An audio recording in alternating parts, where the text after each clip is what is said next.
الرحمن الرحيم الحمد لله رب العالمين صلى الله وسلم على سيدنا محمد وعلى آله وصحبه وسلم أجمعين سو دوادا محاضرتني بالله أهيد محاضرتان ومنطقنا أسبوعا موضوع عاد مهم كصابسا سida ka warqabno waligen waxaan lahayn dad aqoonyahana oo markasta soo jiray heerarkay rabaan jaaw aqoontu ha kala joogto waxbarashadaas ama aqoonyahanka tirooda waxay la jaan qaadaysay mar walba bulshada iyo xaaladaha siyaasadeed ee dalka ka jira iyadoo dadka waxbartay ama aqoonyahanka ahi tiro ahaan inta jirta ay mar walba haba iska yaraadaan haddana ay jireen oo mataqaanaa xaaladaha iyo duruufaha jira ay la jaan qaadayeen waqtiga hadda la joogo oo aqoonyahanka Soomaalidu uusan ku yarayn haddana dalku wuxuu ku jiraa dhan walba xaalad adag aqoonyahanka dalku inkasta oo qaar ka mid ah dadaaleen haddana kuma aysan guuleysan inay dalka iyo dadka samata bixiyaan bal waxa la dhihi karaa qayb aqoonyahan ka mid ah ama dadka waxbartay ka mid ah ayaa si kale aqoontii u adeegsaday lagana yaabo inay mushkiladda qayb ka yihiin haddaba waxa isweydiin mudan waa maxay kaalinta dadka waxbartay uga aadan kor u kicinta ummadda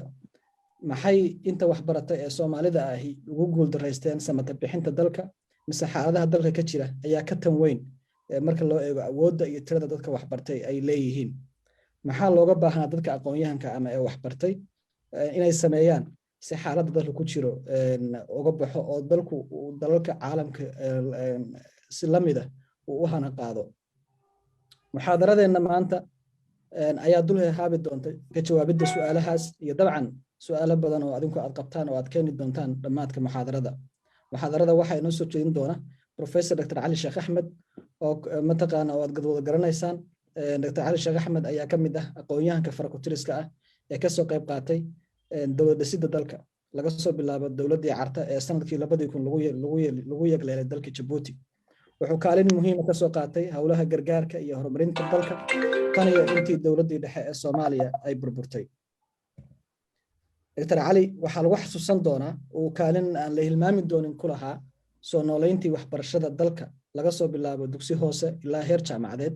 wuxuuna ahaa gudoomiyihii hore ee jaamacadda Muqdisho ama Muqdisho University haatana waa gudoomiyaha hadda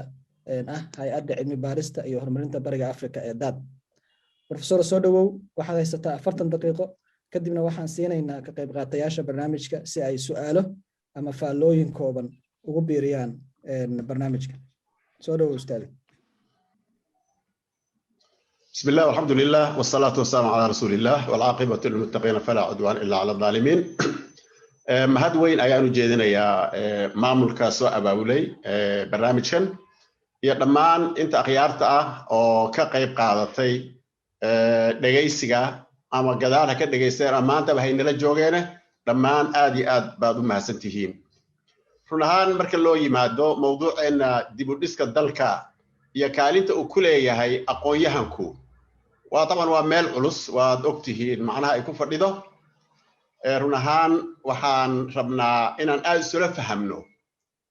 aqoonyahanka aan ka hadlayno waa aqoonyahankeena Soomaaliyeed marka loo yimaado aqoonyahankeena Soomaaliyeed waxa laga rabo waxyaalo u gaarana way jiraan waxyaalaha caalamka kala mid yahayna aqoonyahanka kalena wuu jiraa labada marka in la iswaafajiyo ayaa wanaagsan taban ilaahi subhanahu wa ta'ala qawlkiisa hadii aan ku bilaabo amman huwa qanitun ana al-layli sajidan wa qa'ima yahdharu al-akhirata wa yarju rahmat rabbi qul hal yastawi alladhina ya'lamuna wal ladhina la ya'lamun inma yatadhakkaru ulul albab ayadaasi aqoonyahanka ka sheekaynaysaa aqoonyahankeena oo kale ka sheekaynaysayo aqoonyahan mabda leh oo wax rumaysan oo diin rumaysan oo muslimay ka sheekaynaysaa aqoonyahanka kale caalamkuna waxbay rumaysan yihiin oo ruux walba wax la quman ayuu rumaysan yahay ama diin ha ahaato ama afkaar kale ha ahaato saadaradeed baa ilaahay wuxuu isla dhigayaa dadkaas ilaahay jidkiisa haya oo ilaahay markasta u taagan hawsha ay hayaan ku toosan jidku ilaahay amray dadkaas iyo dadka kale ma isku mid ba way aada macnaheedu taban jawaabtu way caddahay waa maya marka kadib ayaa waxa la yiri ruux wax og iyo ruuxaan wax ogayna ma isku mid baa dadka wax og oo xaqiiqada cilmiga og oo ku dhaqma iyo dadka kale ma isku mid baa baa layidhi maya haddana weeyo waxaa la yidhi dadka xaqiiqada og waxa weeye waa dadka laga hadlaayo waa dadkaas waana dadka caqliga adeegsada oo cilmigoodu uu ku hanuuninayo jidka toosan haddaan intaa ka gudubno muthaqaf ama scholars aqoonyahan waxaad rabta dheh ruux wax bartay baan maanta ka hadlaynaa ruux wax bartay waa kee طبعا in ka badan konton siyaalo baa loo kala qeexay طبعا waxaa dadka ugu badan ee ka hadlaya aqoonyahan waa reer galbeed waa la yaqaanaa laana xadaarada maanta dhisan dadka hogaaminaya ayaa reer galbeed ah innaga طبعا ka muslimiin waan soo hogaamin jirnay waa ka seexanay way naga faa'iideysteen iyagana hadda ayay hogaaminayaan waa laga faa'iideysanayaa iyagana laakiin markii dhowr meelood baan ka soo qaadanayaa si gaaban مالك بن النبي الله نحرسته من جزائريا أو فرنسا وحكو برتي أو عالمة أو طبعا كتب آدو بدن أيو هي ثقافة مركو كهلايي دادك وحبرتي علمية gaarahaan qaybta culture-ka isu bedesha ugu dambaysa markuu ka hadlaayo ama aqoonyahan hawsha laga rabo markuu qeexaayo si gaaban buu u soo ururiyay oo wuxuu yidhi aqoonyahani waa maxay aqoonyahan waxa weeye buu yidhi waxa lagu yaqaanaa buu yidhi tilmaamo akhlaaq ku dhisan iyo qiimo mujtamacu uu rumaysan yahay taasoo ruuxa maalintuu dhasho ilaa noloshiisa oo dhan raad ku leh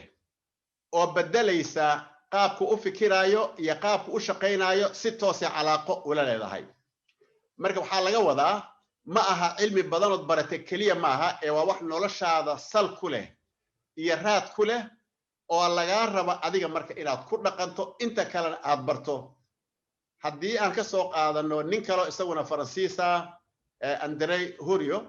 wuxuu yiri markuu ka hadlaayay thaqaafada markuu ka hadlaayay culture-ka cilmiga markuu ka hadlaayay wuxuu yiri waa maxay wuxuu yiri waxa weeye buuri waxa inagu harayo oo si xusuusnaanayno wixii aan iskuulaadka jaamacaadka ku baranay markaan halmaano waxa inagu haraya ayaa thaqaafo la yiraahdaa buuri yani waxa weeye macnaheedu waxa weeye waxa la rabaa cilmi isu bedela dhaqan weeye waxa laga hadlaayo ee cilmi inta awraaq lagu qaatay meel iska dhigay ma aha waxa laga hadlaayo waajibka marka laga rabo ruuxaasi muxuu yahay waajibka laga rabo waa waajib aad u culus waa nicmo ilaahay siiyay oo dadkii kale ayuu ka kormaray oo malaayiin bashar oo maanta waxba aqooni baa jira isagu waxbuu bartay inta marka wax baratay waa nicmo alla siiyay oo raba inay ku mahadiyaan oo waajibka gutaan baa laga rabaa koow waxa weeye dowrka laga rabo waa maxay muthaqaf maadaama uu insaanka yahay waxa weeye insaan qurxinaya insaan tabar u yeelaya dadka wacyigiisa garashada dadka insaanka kobcinaya uu yahay insaanka jidka toosan ku ridaaya uu yahay waajibka laga rabo ee ugu muhiimsan marka muxuu yahay ruuxaas wa dabcan waa ruux xoog badan isagu leh oo intii kale ayuu ka xoog badiyay waxa laga rabaa ruuxaasi inuu afkaartii sii jirtay ee cilmiga ahayd inuu wax ku soo biiri ayaa la rabaa waa koow waxaa la rabaa afkaar cusub inuu isagu kashfiyo oo isagu uu diirka ka qaado maxaa jira cilmiga dhan ilaahay baa abuuray wuu jiraa laakiin waxa way adigu sidaad u dadaalayso ayaad run jirtaa isdul taagaysaa mooy adigu cilmi ma abuurtid ruuxna cilmi ma abuurin waligii dadaalka la isku dhaafay marka waa tafakkurka iyo tacaqulka waaye waa waxa maartay run ahaan ummadaha seexdana aysan fikir balahayn kuwa kalena taban inta fikireen ayay maartay waxay gaarayaan meel muhiima waxa marka laga rabaa ruuxaasi cilmiga inuu wax ku soo biiriyo dhinaca kalena cilmi cusub la yimaado dhinaca kalena waxa la rabaa horumarka inuu qayb libaax ka qaato dhinaca kalena waxa laga rabaa dadku say u doodaan iyo siday ay afkaarta iyagoo iskhilaafsan u wada noolaan lahaayeen waxa laga rabo waa dadka wax bartay waay maca asaf haddii marka fiiri intaa sidaas loo fiiriyo culimadeennii hore imaam shaafici markaan ka soo qaadno markuu dooda ka hadlaayo yani wuxuu yidhi waxaan jeclaan lahaa ruux kasoo ila dooda intuu isagu xaqa asiibo inaan anu ku raacaan jeclaan lahaa buuri waxaan jeclaan lahaa buu yidhi ruux kasta oon doodno intuu isagu xaqa asiibo inaan anugu taabic u noqdo oon ku raaco macnaheedu markuu doodaayo wax shakhsi ah ma aha ee wuxuu dadka bari jiray qaabka loo doodo ayuu dadka bari jiray inta marka wax bedeshay oo waxa aan ka sheekaynayna timid waa culimadeennii iyo culimada caalamka weeye saa daraadeed kolkaad imaam ghazali u timaado ibnu khaldun markaa u timaado kuwa waaweyn run ahaan falaasifada caanka ahaa oo muslimiinta waaweyn ahaa iyo markaa u timaado Kanti iyo Nietzsche iyo Hegel iyo Marx iyo kuwa Yurub kor u soo qaaday markaas ma barigto isku dariiq u meehayaan waxay ku kala duwan yihiin oo kali ah diimahana way ku kala duwan yihiin afkaartana way ku kala duwan yihiin iyagoo isla joogo reer Yurub ay afkaartu kala duwan yihiin in afkaar la isku khilaafo jira ma aha laakiin waa markii dadka wax bartay ay jira ka dhigi waayaan weeye laakiin haddii aad adigu jira ka dhigto waa mushkilo aad u weyn waaye saa daraadeed waxaad arkaysaa nolosha bini aadamka waxa bedelay aqoonyahan baa bedelay intaa markaan ka gudbo nuqtadaas run ahaan waxa weeye waxaan u gudbayaa nuqtada kale qodobka saddexaad ee ii tahay shacabka Soomaalida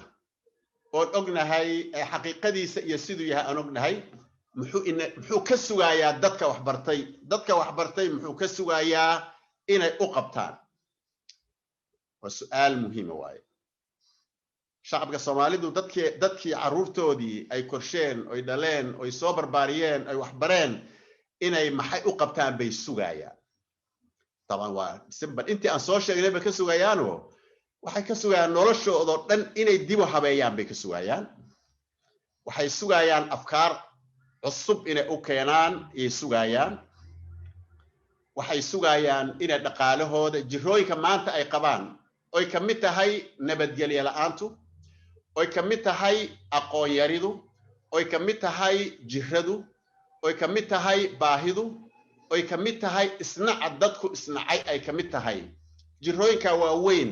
dadka laga rabo inay daaweeyaan oo bulshada Soomaaliyeed ay ka sugayso waa intii wax baratay afkay rabto wax ku barato takhasuskay rabto ha barato dalku rabo ruux wax ku soo barto waxaasi muhiim ma aha waxa muhiima adiga waxa soo baratay dalkaaga iyo dadkaagi waxay ka sugayaan inaad wax u qabatay ka sugayaan waxay ka sugi marka wixii dadka kale ay ka sugayeen aqoonyahankooda ayaa laga sugayaa taban madraso marka la yiraahdo inaad madrasa gasho waa iftiin ilaahay uu ku siiyay way laakiin inaad ilaa ka soo gaadho secondary school oo haddana jaamacad soo gaadho waxaas oo dhan waa wax adiga aad dadka la dheertahay intaan waxa soo marin saa daraadeed ayaa waxa la rabaa si weyn inaan u fahamno qaybta la rabo ee adiga laga rabo adoo wax aqoonyahana gabadh iyo wiil waxaad rabta ahaw rag iyo dumar waxaad rabta ahaw waxa way waxa ummadda laga rabo ayaa laga rabaa waxa weeye aqoonyahanka Soomaaliyeed ama ku dhexnoolaada dawladda Soomaalida ama ku dhexnoolaada dawladda kale ama ku dhexnoolaada Geeska Afrika ama Yurub iyo America ha jiro meeshu jiro meel kasta ha jiro aqoonyahankaas waajibkii laga sugayay ma qabtay mise ma qabanin su'aasha intaana ka jawaabin hal su'aala oo rabo dooda inaad aan ka doodno markii muxaadaradu dhamaato ayaan su'aalaan isweydiinaynaa marka hore intaynaan dhihin ma ku guuleystay mise kuma guuleysanin ha iyo maya way dhib yar tahay maxaa jira cilmi baaris bay isaga baahan tahay in laga dooday u baahan tahay waxa way dhowr su'aalood ayaan ka hormarin lahaa waxa weeye haddii su'aasha koobaad haddii loo yimaado aqoonyahanka Soomaalidu afkaar midaysa iyaga ama kooxa iyaga midaysa oo ka muransan yihiin ama ay isla soo qaadeen ma jirtaa maxaa jira bin aadamku hadduusan ka doodin wuxuu rumaysan yahay ruuxu wuxuu rabo iska noqon karaa way ila tahay ma qadiyadu in laga doodo waxa la rabaa aakhirka kooxa isku raacaan kooxana ay ku khilaafaan marka waxa soo baxaya kooxa isla socda oo wixii isla fahamsan soo baxaya aqoonyahanka Soomaalidu naftiisa iyo xoolihiisa iyo waqtigiisa miyuu u huray dadkiisa su'aal waxa weeye kale oo muhiim ah way aqoonyahanka Soomaalidu ma leeyahay qaab dhismo isaga isu keena say u tashadaan ay u murmaan oo isu khilaafaan oo heshiyaan oo ugu dambaysta markaa go'aamo ay u qaataan ma qabaan qaab dhismeed sida itixaadaadka ardada oo kale sida macallimiinta oo kale sida takhtarada oo kale iyo wixii la midka ee kale sida axsaabta oo kale sida jaamacaadka oo kale miyay leeyihiin ururo ama qaab dhismeed iyaga ay inta isugu tagaan ay ka doodaan ma qabaan aqoonyahanka Soomaalida ma ruux wax bartay ba dad wax bartay oo ruux ay dabcan boqolaal kun oo ruux wax bartay baan maanta leenahay ilaahay mahadi la wax lagu faano waaye qaarkood mustawaha ugu sareeya caalamkay joogaan qaarkood tartamada adduunka oo ay ka qayb galaan qaarkood waxbay qoraan ma afraad badatay ba mise waa kooxo oo tabaqaad isla socda sidaas miya maya waxaan isweydiinaynaa hadday marka sidaa yihiin marka dad sacrifice u samaynaya oo naftooda u huraya dad qaabay u doodaan qaba dad tabaqa ah aan afraad ahayn sidaa marka hadday yihiin waxaan leenahay markaasaan isweydiin karnay marka wax ma qabteen mise mayna qabanin laakiin hadday caddaato inaysan intaaba ahayn maalan hadday caddaato inaanay inta ahayn oo arrintu ay tahay maya intaa midna ma hadday soo baxdo waxa weeye macnaheedu waa afraad wax baratay ee tabaqad ma aha group ma aha kooxa ma aha ee waa ruux bartay marka waa dad masaakiin ah marka saas loo fiiriyo caalamka ruux keligii taaganina dantiisa yar ma dhaafi karo saa daraadeed isaga isku mashquulaya maxaa jira wuxuu weheshadu ruux u baahan yahay oo ruux keligii noolaan kara ma jiro ruuxu si kasu cilmi badan yahay oo aqli badan yahay markuu keligii yahayna tabartiisu isaga noloshiisa ma dhaafayso isaga marka isku mashquulaya 24 saac isaga isku mashquulaya ee ruux fiiri meesha ka gudbi kara ma noqonayo xaaladda marka aqoonyahankeena markaan u nimaadno tilmaanta ka soo baxaysa tilmaanta aqoonyahankeena ka soo baxaysa waxay u eg tahay tilmaantaasi dad wax bartay laakiin aan xambaarsanayn fikrad wax lagu bedeli karo fikrad wax lagu bedeli karo ideolojiyaad iyo afkaar iyo ururo iyo dad biicada ilaaliya environmentiga dad ilaaliya dad dawladda toosiya dadka masaakiinta u gargaara dad fiiri oo koox ha ahaadeen afkaar xambaarsan ma u muuqdaan mana ka dareemaysid markii aad doodaas la gashana waxaa kuu soo baxaysa Soomaalidu waxayba col tahay organization-kay col tahay oo waxaa mushkilo weyn ka jirtaaba ururnimada ayay mushkilo weyn ka jirtaa oo dhaqankeena midayna kamid ahayn oo kaas jamciyad yar muuleeyahay kan saas yani iyadii baa ay noqonaysa marka saas loo fiiriyo iyadoo marka aqoonyahanku hadduu sidaas yahay oo markii aad la fadhiisato oo la doodo ay soo baxayso dad wax bartay oo wanaagsan inay yihiin laakiin dhinaca kale inaysan ahayn dad afkaar xambaarsan dad organization ay wax ku maamulaan ay ummadda ku anfacaa leh waxa ku soo baxaysa inaysan sidaas ahayn hadday marka sidaas ay dhab tahay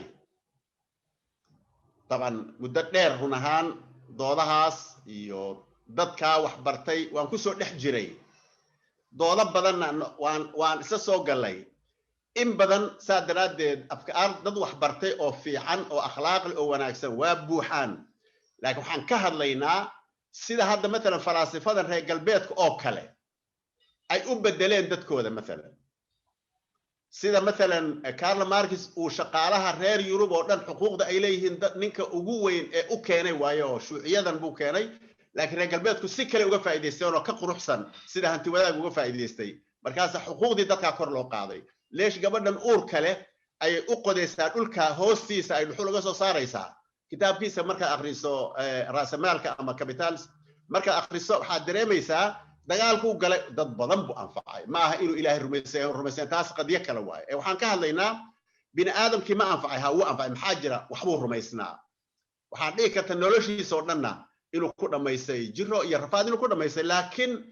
dadkii kalu anfacay innagana run ahaan markaad fiiriso dadka doodeenna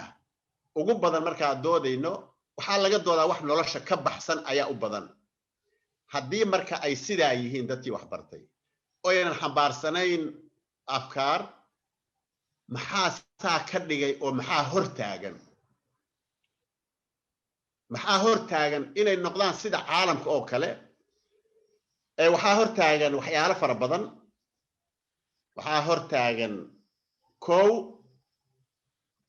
manhajkeenna tarbawiga ah curriculumkeenna carruurteenna lagu soo dhisay oo odayaasha macallimiintayda aniga ahaa maalan iyo jiilkii iga dambeeyey intaba iyo idinka hadda maalan dhallinyarada wax baranaya intaba marka la isku daro waxaad og tihiin inaydaan hal manhaj ama hal curriculum aydaan wax ku soo baranin waa og tihiin waxaa og tihiin manaahij kala duwan maalintuu isticmaalku iskuulaadka furay ilaa maanta dadka Soomaalida dawladaha Soomaalida inta soo jiray 60 sano ama ha burbursanaata ama ha jirto manhaj ay leedahay Soomaaliya ilaa hadhihi lahda maanta laga soo bilaabo istiqlaalki ilaa maanta manhajkaasi ma dhalanin wali ma dhalanin waa la sugayaa intiina hadda dhageysanaysa wax baratayna way og yihiin yani nin oo akhyaar oo maartay aan saaxiib ahayn ayaa wuxuu waa igula diriray maxaa dadka carabta af carabiga u baraysaa buu yiri markaasuu jaamacadda la xoloobay ilaahay wuxuu maalin inaan wada safaray ayaan bilaabay waxaan ku iri war hebelow niyahow anigu waxaan ku iri waan ku xanaaqsanahay maxaa jira waxaad qabatay malaha yurubaad ka timid waxaad qabatay malaha anigu laakiin yani dadkii baan wax baraayo niyahow anigu waan dadaalay ma waan baraabuli oo maxaad bartaa may wuxuu iri iskuul yaan furay oo iskuulka xageed curriculum ka keentay may wuxuu iri ingiriisiga ka keenay buu bas waxaan ku iri adiguna royal family-ga UK yaan kugu ogahay anna royal family-ga Sacuudiga iyo Urdun iyo Masar iyo kuwaas adigu ogtaa baan ku iri markaas qosol la dhacay ninkii waan heshiinay waxaan ku iri marka anigii adigu niman raga manihin maxaa jira manhaj carruurteena maynaan u samaynin baan ku iri intii inaga horeysana maynaan inta sax maxaa jira manhaj oo ummadda anfaca mayna samaynin manhaj aan leenahay lama samaynin marka ilaa hadda kolkii ay thawradu timid afgambiga askarta ayay isku dayeen inay midayaan luqada Soomaaliya wax ugu barto laakiin wixii jiray bay iyay translation ku sameeyeen way tarjameen bas mudayar bay tarjameen bas waa khalaas yani hadda matbaasta hadda saynista wixii kale caadi saadaradeed wuu maqan yahay ilaa hadda manhajka la dhigana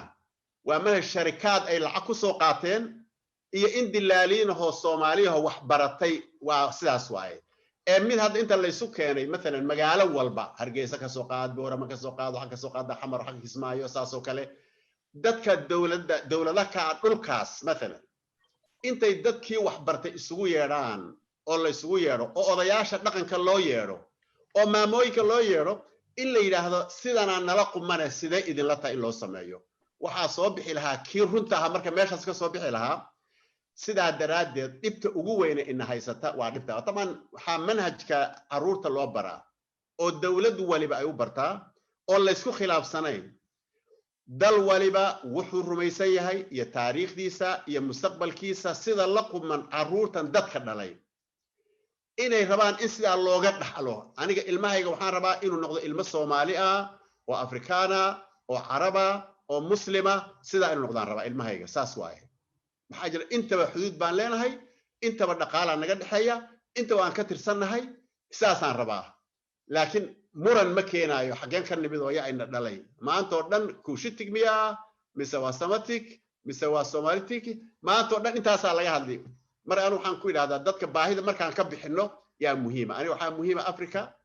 inaan ahay waa ogahay Arab inaan ahay waa ogahay Muslim inaan waa ogahay caalami baan ahay maxaa jira Soomaalidu caalamka ka tirsan tahay marka dal aad ka maaranto iyo meel aad ka maaranto ma jirto manhajkeena marka carruurteena odayaashan hadda aan la yaabanahay marka anigu aan ka mid ka ahay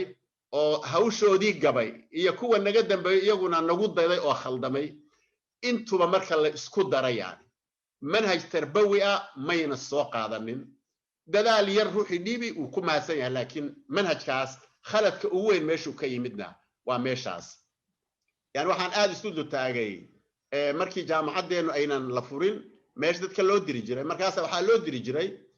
مثلا China iyo Ruushka loo diray Cuba loo diray waxaa loo dirayaa Romania loo diray waxaa loo diray America loo diri jiray Talyaani baa loo diri jiray Faransiis baa loo diri jiray Masar iyo waxaa loo diri jiray Saudi Arabia dad wada col ah loo diri jiray markaas waxay soo noqdeen iyaga wada col ay soo noqdeen annaga marka wax la bari jireen oo secondary-ga iyo i'daadiga aan aad u xusuusto macallimiintaydii kulligood col bay ahaayeen maanta oo dhan murankooda dhageysan jirnay annagiina marka iyagii baan kala raacaynaa marka saa daraadeed waxa weeye dhibaatada in haysata waa inaan aad u fahamno meeshay ka timid oo aqoon-yahankeenu uu kala daadsan yahay oysan isku afkaarba ahayn horta marka ugu horeysa waa meeshaas waaye qodobka labaad aqoon-yahankeenu marka loo yimaado madax bannaani ma haysto ma madax bannaana sababtu waa maxay waxa weeye maadaama aysan jirin dabaqo Soomaali ah oo iyadu isku tiirsan aysan jirin maadaama organizationno ruuxu uu dhabarka saara aysan jirin maadaama ayna jirin falsafo ruuxa uu u dhiman karo oo u noolaan karo aysan jirin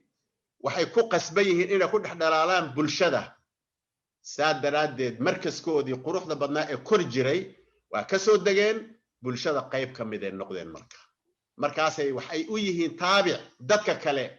ama way la sinmeen ama dadka kale la mid noqonayaan laakiin meeshii hoggaanka laga sugaayay maya saa daraadeed madax bannaanidoodii asbaabtii keeni lahayd ma ayna la imaanin mana ayna curinin saa daraadeed bay dadweynihii bay ka mid yihiin marka dadweynahaas waxaa dhigi kartaa kitaabu soo aqri inuu uga yar sheekeeyo ama idaacadaha laysa dhegayso faalladaasa isku mid marka wuxuu la mid noqday dadkii kale ayuu la mid noqday dadka kale ku dhex noolow laakiin adiga waxaa lagaa rabaa hoggaan markaa tahay afkaar cusub iyo caqli cusub oo dadkan uu dadku noqdo ku heshiiyo oo horumar uu ku sameeyo oo faqriga iyo dhibaatada lagaga saaro iyo colaadda inaad adu la timaado adaa lagaa raba ee inaad iyaga dhex fadhiisato adigu oo iyaga ka mid noqoto lagaama rabin haddii aanu imaado waxyaalaha ina hagaasiyey ee kale waxaa ka mid ah waxbaan soo bartay aniga oo u soo taagnaa noloshayda Soomaali in badan baan ku noolaa hadda wali waa ku noolahay iyagoo moogtahay shaqaale dawladda la siinaayo dadkii la tartansiinaayo waa soo joognay marar badan oo fiican way jirtay laakiin ruux markuu intuu banaanka ka soo noqdo uu jaamacad uu yimaado uu jaamacad soo dhameeyay wax oo garanti ah oo la hubo oo shaqadiisa si cadaalad leh inta la tartansiiyo isaga saaxiibadii ma jirin ilaa haddana run ahaan ma jirto yani waxaan aniga ogahay ardaada 20 sano baad laga sii joogaa dawladihii noo soo dhismay dadkii wax bartay oo madaxda ka noqday oo saasoo kale ruux walba wuxuu rabo isaga sameynaa laakiin markii la yiraahdo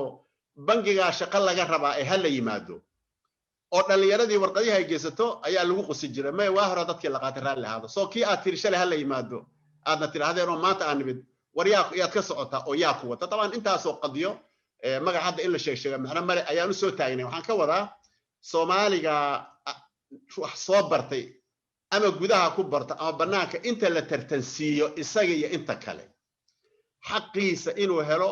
waa naadir waaye way jirtaa maasaadka private oo kale waa dhici kartaa mararka qaarkood inay saa sameeyaan laakiin waxaan ka hadlaynaa wax ummadoo dhan ka dhaxeeya cadaalad ma jirto cadaalad dadka lagu shaqaaleeyo mar haddayna jirin shaqada markuu u shaqaynaayo uu ka baxana xuquuq uu ku sii noolaado marka ma helayo marka maalintuu shaqada ka tagay iyo maalintuu bilaabaya labadaba ruuxa mutaqafka ee Soomaalida wuxuu dareemayaa dulmi uu dareemayaa labadaba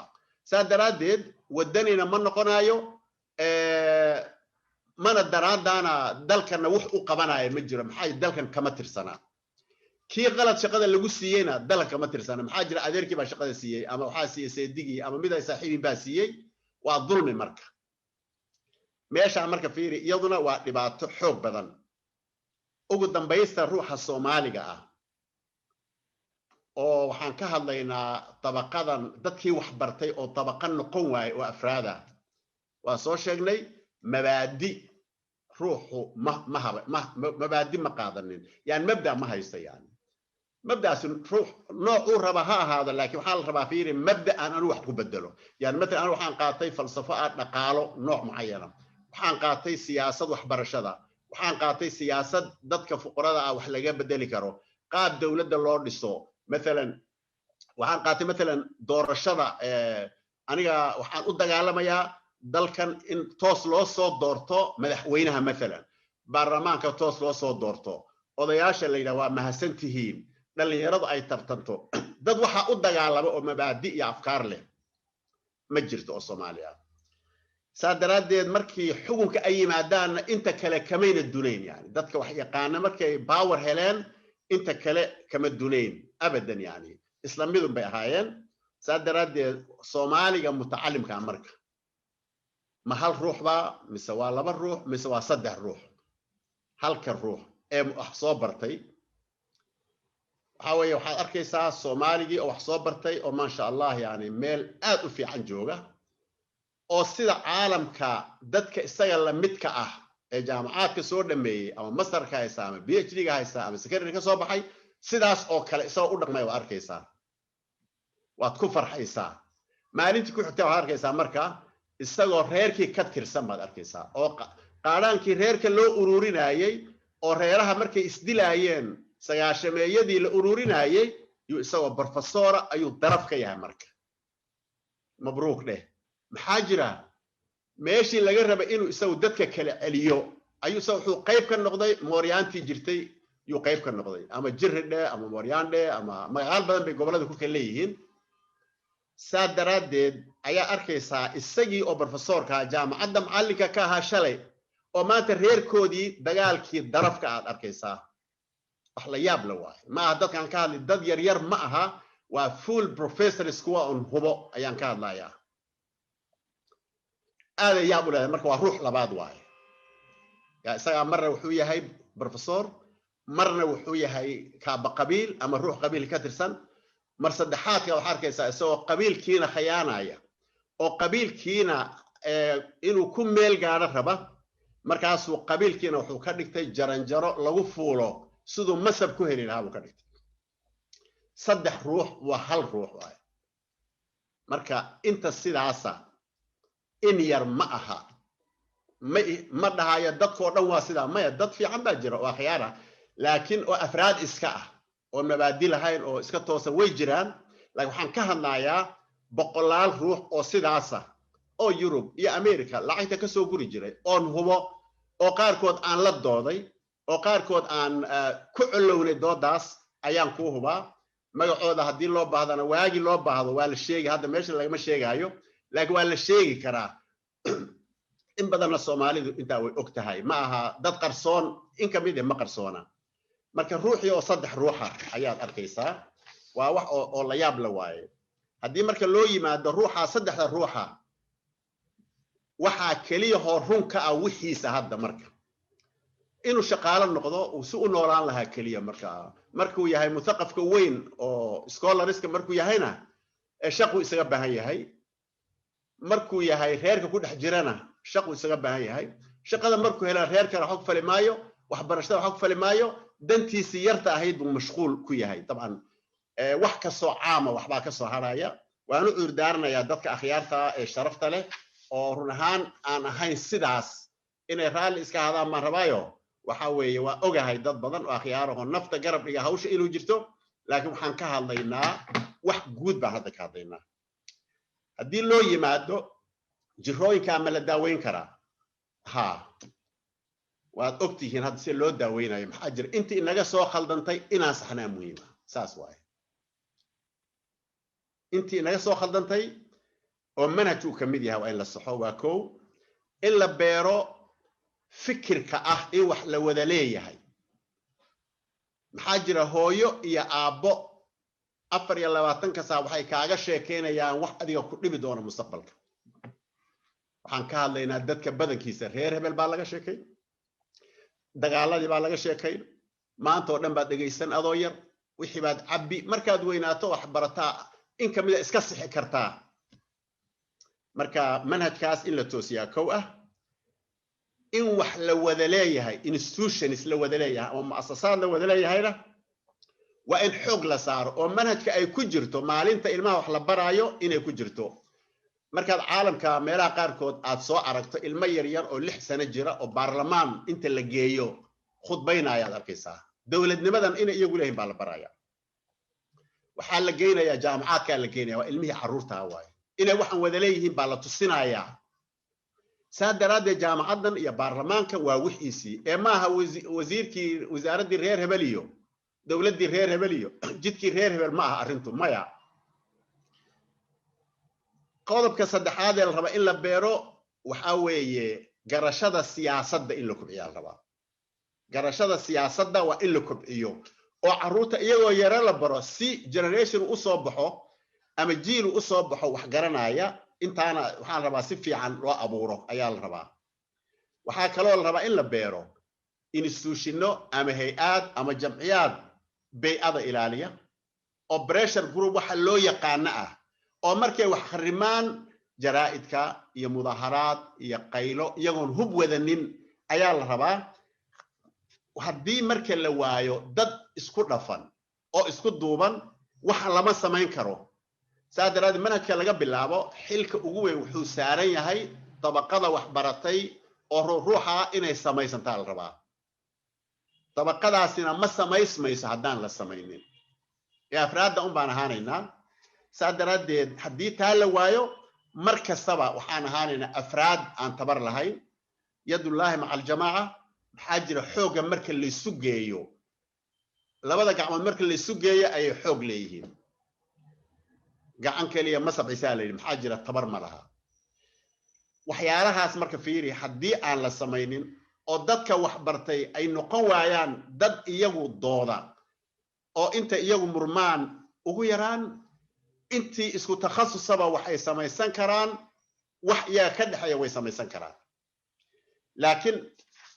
dhibta in haysata waa maxay dhibta in haysata wax inaga dhaxeeya maanta ma jiraba jaamacadka marka u timaada maanta waxa la rabaa jaamacad sax in la sameeyo oo la yiraahdo manhajka jaamacadaas hal la saxo uu khaldan yahay oo caruurteena khayaan maya dan laga malaha marka la arko ruux madaxa oo xoolihii ummadda isagu iskii u khayaanaya oo iskii xoolihii u yeelanaya marka la arko dadka wax bartay tabar ay ku dhahaan hebelo waad khaldan tahay kada ما قبان لأن الروح ولا كلي معنا ملها مركل الأركو قبائل إسرائيل هاي قابلوا الجنسية ما قبان حاجة يجوا بهالشيء اسمه هو ضودي كمان حيسو وحان إسرائيل هاي حدي فيري طبقة المتعلم اللوايو وأفكار حنبارسة سيدا عالم كاللوية قانو أو يجوا اسكو خلاف سن وحياله فرب بدن وحياله هالشيء كويه كوض الشقية هدي اللوايو waxaan ka sheekaynayna waxa weeye wuxuu noqonayaa dal aan dhismaynin iyo qoomiyad aan dhismaynin oo geeska Afrika ah dadka Soomaalida ee banaanka jira iyo kuwa guduhuna dhammaan way ka dhaxaysaa qadiyadu maaha dad gaar uma jeeda aniga dhammaan way ka dhaxaysaa macal asaf waxa weeye marar aan ku soo wareegay Yurub ayaa waxaan mar la kulmay 60 takhtar oo dalka Ingiriiska joogta marka 60 takhtar maanta haday inta urur samaystaan ay wax ku heshiyaan wax weyn ay bedeli karaan meesha waxay ka bedeleen laakiin ruux waliba hadana waxa way kaliyu iska nool yahay waxaad arkaysaa hal ruux oo reer Yuruba oo 20 urur xubinka ah 10 ka 5 ka sharaf shahaadooyin baa lagu siinayaa inuu intaas oo urur xubinka yahay shahaado lagu siinayaa innagana dadkeena wax bartay ayaa waxay yihiin maya naseexadayda marka ugu muhiimsan oo u jeedinayo dadka hadda dhalinyarada ah oo si fiican u soo kobcaya oo run ahaan aan isleeyahay dalka gudihiisa si xoog leh wax ugu barteen dalka banaankiisa inta wax ku baratayna ay ku jiraan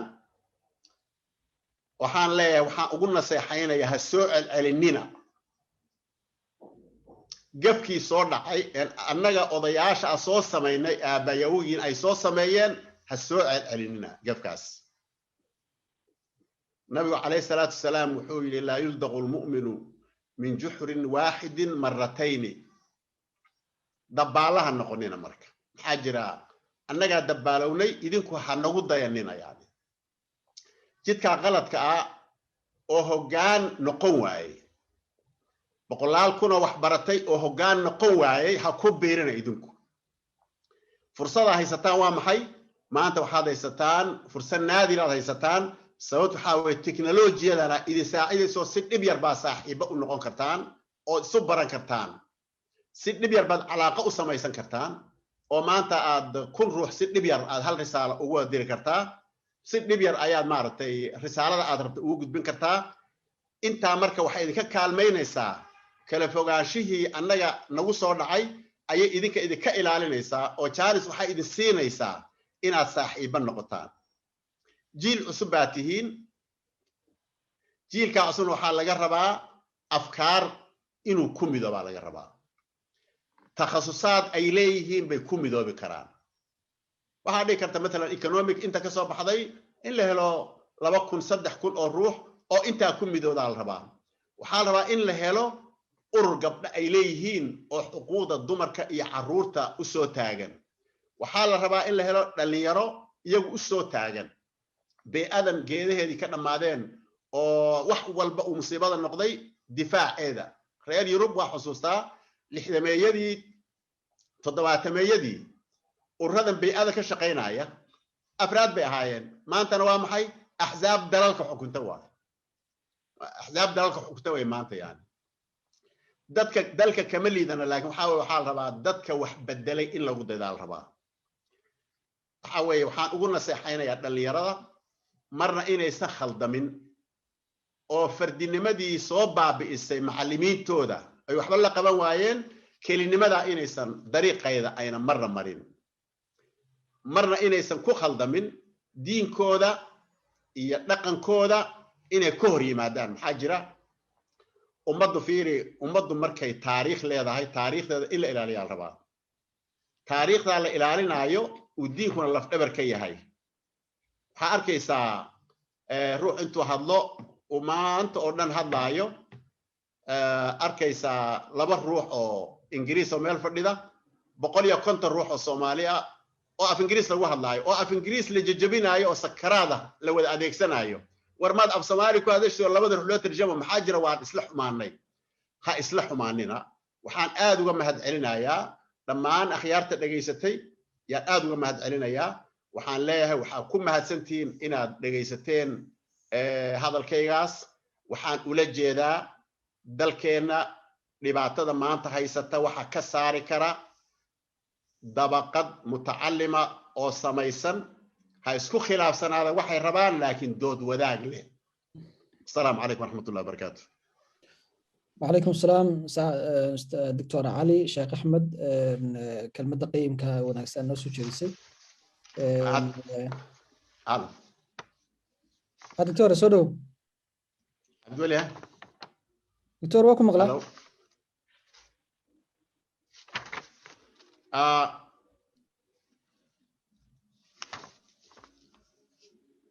دكتور من مغشى waxaan kaliya aan rabaa hal daqiiqo ka yar inaan maasayar aan haddii la ii ogolaado macleesh yani waa hal daqiiqo ka yar waaye waqti badan kama qaadaayo maasayar taban waa uun oday gabayaa ah oo dhib male inaad maqasheen waxaan u malayn dad badan inaysan maqalin baan u malaynayaa markaan fiiriye marka dabaqada wax baratay canaan uma soo jeedinayo waa dad sharaf leh laakiin waxaan rabaa inay si had yihiin ka si fiicnaadaan marka qof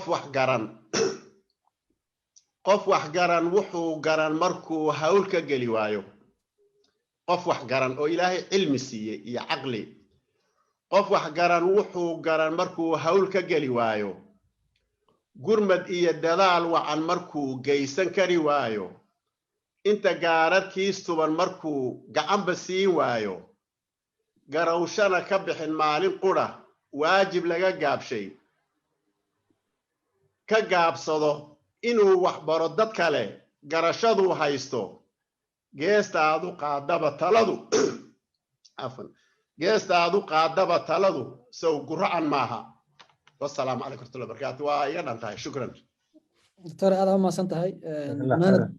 gunaanad qurux badan baad noogu samaysay muxaadaradii aadka u wanaagsanayd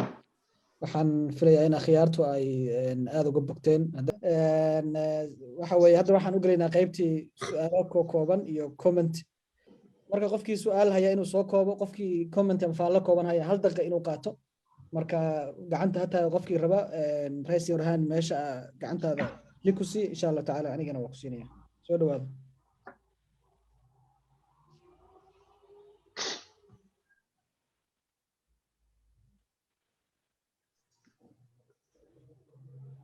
okay waxaan hadda kusoo dhaweynayaa Faarax Casayr mute iska qaad soo dhaw السلام عليكم ورحمة الله وبركاته دمان أصحابته وإن سلامي اللي مقلا يوملين يا واللي مقلا سوما فعلا دمان تين وإن سلامي قارهان وحان سلامي دكتور علي الشيخ أحمد أنا وحان هاي جامعة المقدش أرضي كميد وباج 8 كميد وجامعة المقدش أرضي كميد مركور وحان آد إنا ومهد علي أن روا دكتور علي الشيخ oo kaalin weyn ka soo qaatay heerka maanta aan gaarsiisanahay ilaahay ka sokow in dadaal badan iyo howlo badan uu noo soo qabtay daraadiis ilaahay inuu nagu guuleeyey aniga waxaan ku noolaa waddan la yiraahdo Thailand halkaas oo masterna aan ka diyaariyo shaqana aan ka qabto marka hore waxaan rabaa in aan u mahad celiyo dhakhtarka oo dhaho aad iyo aad u mahadsantahay dadaalkaaga ee kaalintaada weyneyd oo aad ka soo qaadato waxbarashadeen dhammaanteen gaar ahaan aniga waxbarashadeeda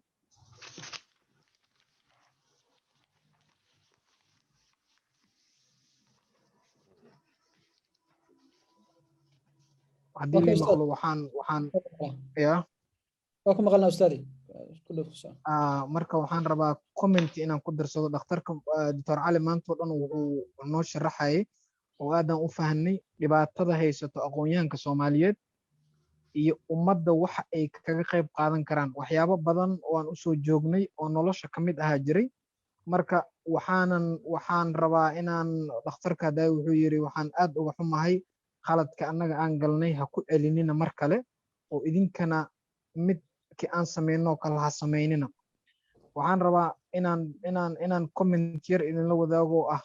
bulshada in qaabka u sameeysan yihiin waxaa kamid ah in bulshada tusaale ahaan oo kale qabiilka oo kale in hoggaanka qabiilka oo kale uu noqdo qof aan wax baran markuu qof aan wax baran uu noqdo qofka wax bartay uu talada maanta oo dhan ka sugo kii aan wax baran marka waxay dhahan bulshada waxaa loo kala qaadaa tusaale ahaan oo kale A iyo B iyo C iyo D marka waxay dhaheen haddii A waxaa noqday dhaheen dadka injineerada dhakhaatiirta dadka wax bartay B waxaa noqday dhaheen dadka businesska ah iyo dadka oo ayagana oo bulshada qaybeeda ka duwan kamid ah C-da waxay dhahaan waxaa noqdo dadka siyaasiyiinta D-dana waxaa noqdo dadka oo uqaasha ay ku sheegaan iyo dadka oo hogaamiye dhaqanka ay dhahaan marka waxay dhaheen bulshada waxaa hoggaankeeda soo qabto dadka hoosoo D-da waxay u taliyaan siyaasiga wuxuu u taliyaa ganacsadihii wuxuu u taliyaa aqoonyahaankii marka qofka Soomaaliga ah mar walba wuxuu doono samee uu is yiraahdo back up waxaa gadaal ugu fadhiyo oo dhahayo qabiilkiisa ama reerkiisa waxay dhahayaan adiga annaga la'aanteen wax ma noqon kartid waxaana wadan waxba kama jiraan systemka insurance-ga ugu jirto caymiska ku jirto waa qabiilkaaga saas daraaddeed wax walbo aad samaynaysid waxaa ku salaysaa qabiilkaaga wax uu rabo ayagoo ula dan leh in qabiilkaaga uu noqdo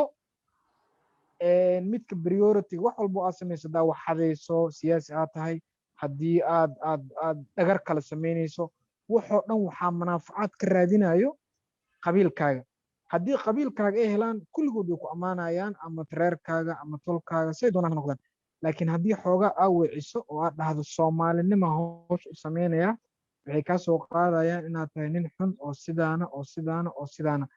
dadka lala hadlo dadkana waxay ku leeyihiin ayagana dad kalena waxay ku leeyihiin ninkan muxuu toosan yahay reerkiisaaba ka soo cabaaday marka comment inaan dhiibtaan ugu talagalay doctorkan aan weydiiyey waxaa tiri aqoon-yahanada ha kulmaan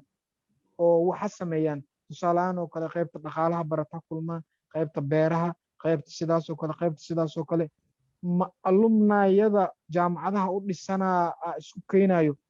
mase professionalka ay yihiin isugu imaanayaan sidee isugu imaanayaan intaasaa raba dhakhtarka inaan weydiiyo idinkoo raalli ah وجزاك الله خير horta aad baad umahadsantahay run ahaan waa bulshadeena iyo waxu ka sheekeysay u kala qaybsantahay dhibaatadeeda taban waa iska bulshadeena kolley uun dad badan hadda way darsaan waa lagu dhex jiraa run ahaan an waxaan isleeyahay horta waxaan ku dhisayn waa isxilqaan waaye haddii fiiri hal ruux ayaa intuu mabda isagu qaato ayuu inta kale ugu yeedhi karaa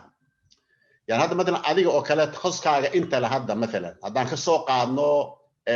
فكلتي أدو كبحضي وحالي كرتا أنت مركز تخص كاجا لهذا أدو دال سميسو وحالي كرتا أنت هذا ملك الوجود بين أنت مثلا مقدير بيرس كبحضي إن أدو حادثه الله بيجي صدق أنت هذا شو هذا كسي ودان أو ست طبيعي مركز أي قصة ما يسنتاو نايسا فيري ألمنا يجوا مهم واي لكن alumnaygu mugtahay dadka isku hayntiisa weeye laakiin anigu waxaan isleeyahay waxaa ka sii facaalsan jaamacaadkuna alumnayga waa muhiim buu u yahay iyaga laakiin waxa ugu muhiimsan aniga ii muuqda dad isxilqaama in la helo oo dhalinyaro ah oo iyagu cilmi yeeshay oo fiiri inta iyagu is urursadaan wax la quman iyagu sameeya waxaan hubaa haddaad aduu maanta go'aan kaa qaadato inaad waayeysa ma u malaynayo shan lix ruux oo مثلا adiga waxaad soo bartay oo saaxiibad tihiin oo isjeceshihiin ma waayeysid inta haddii marka aad kaga dhabaysaan shan kale kugu soo biiri boqol kugu soo biiri marka waxaad arkaysaa adigooba caalamku uu ku kaalmeynayo oo la leeyahay dadkaasi waa dad wanaagsan aan marka waxaan qabaa labada waa la isku darayaa jaamacaadkana markaas ugu naseexaynaa oo way leeyihiin urur ardada way leeyihiin laakiin waxa ka xoog badan dad iyagu ku qancay boqolkiiba boqol inay iyagu talaabada qaataan oo waajibka qaataan oo iyagu qanaacadooda 100% jaamacaadku alumnaygu waxay ay sameeyaan waa wax kooban laakiin adigu markaad goosato inaad samayso urur مثلا ka shaqeeya dhaqaalaha ama teknolojiyada dalka ka shaqeeya ama beeraha ka shaqeeya oo koox kula mid hesho ururkaas si weynaan kara shukran jaziilan waa maasantahay صار هذا ما سنتهي سنة وسكرت وحنا خيارات كلك عشان يسوق وبان سؤالها يكومنتيجا هل دقيقة قفل بسكوف النسيو سيان أصحابك كانوا تشانس وسينه وحنا كل سؤال وينيا استاذ كمجا زوم كمجا فوق مقرن لكن 8523 وكبر فوق قرن لمبر باكو قرن مركا اوكي ما مقلا باكو مقلناها سودو استاذ نوسوكو ورالكي هذا ما سنتهي مجا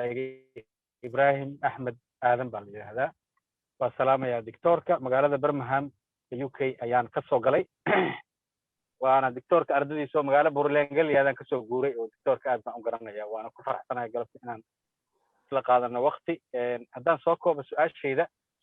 دكتورك وإلهي خير هكسي وحيالا بدن بنو إفيي وحد مدة هدان كأباردين عبولشة الرئيس دكتورك وحان ويدينا يا mar waxa jirtay xogaa bulshada reedka aad ay u soo kacdo dadka iliidka ay wadeen haddana gadaal bay u taraajucdo way noqotay marka hadduu in yarno brief naga siin karo qaabkii mar labaad bulshada reedka ayagoona ku min siyaasadda iyo qabyaaladda sidee baa loo samayn karaa dadkii wanaagsanaa inay indhaha bulshada noqdaan oo hogaamiyaan bulshada dhinaca waliba bulshada reedka oo sixi lahayd dadka ma aragtay ay noqdaan ba ha noqdeen ama qabiil ha noqdeen ama siyaasi ha noqdeen ama waxay rabaanba see loo sixi karaa bulshadii waa ka bax جزاك الله خير هبه مجهام وكم ما سنتهي طبعا مقاله oo aad ugu faraxsanahay markaan maqlo akhyaarta joogta iyo Berlinkana waa ma santahay waa garan kara Berlinka iyadana waa markii ugu dambeysay aad iyo aad baan ugu faraxsanahay Berlinka طبعا waa reer Swedish waaye طبعا meesha ka hadlayo aad iyo aad baad u mahadsantahay waxa way run ahaan marka la fiiriyo ururada bulshada waxay la bilowdeen burburkii dawladda si xoog leh isxilqaan fiican run ahaan baa jira oo xabad joojin iyo dagaal joojin iyo dadka masaakiinta loo kaalmeeyo iyo ugu dambaystiina run ahaan dawladdan hadda dhisan ee Soomaaliya carta gaar ahaan iyaga ayaa soo dhisay waxaan isleeyahay marxalo aad u fiican bay ahayd waxaan isleeyahay waxyaalaha hoos u celiyey marka la fiiriyo jirooyinkan aan kuu sheegaya qayb ka mida waayo maalan dadkan fiiri burbur iyo dhiig daadanaya ayaa dadka isu keena markaas laakiin philosophy ama mabda isuma keenin waxaa isu kaana keenay war dadkeenni way isdilayaan way iscunayaan seen u kala celinaa iyo kooxa yaroo saaxiibahoo ama isku urura ama maaragtay si uun jaamacad uga soo baxay oo jamciyaad samaystay oo markaa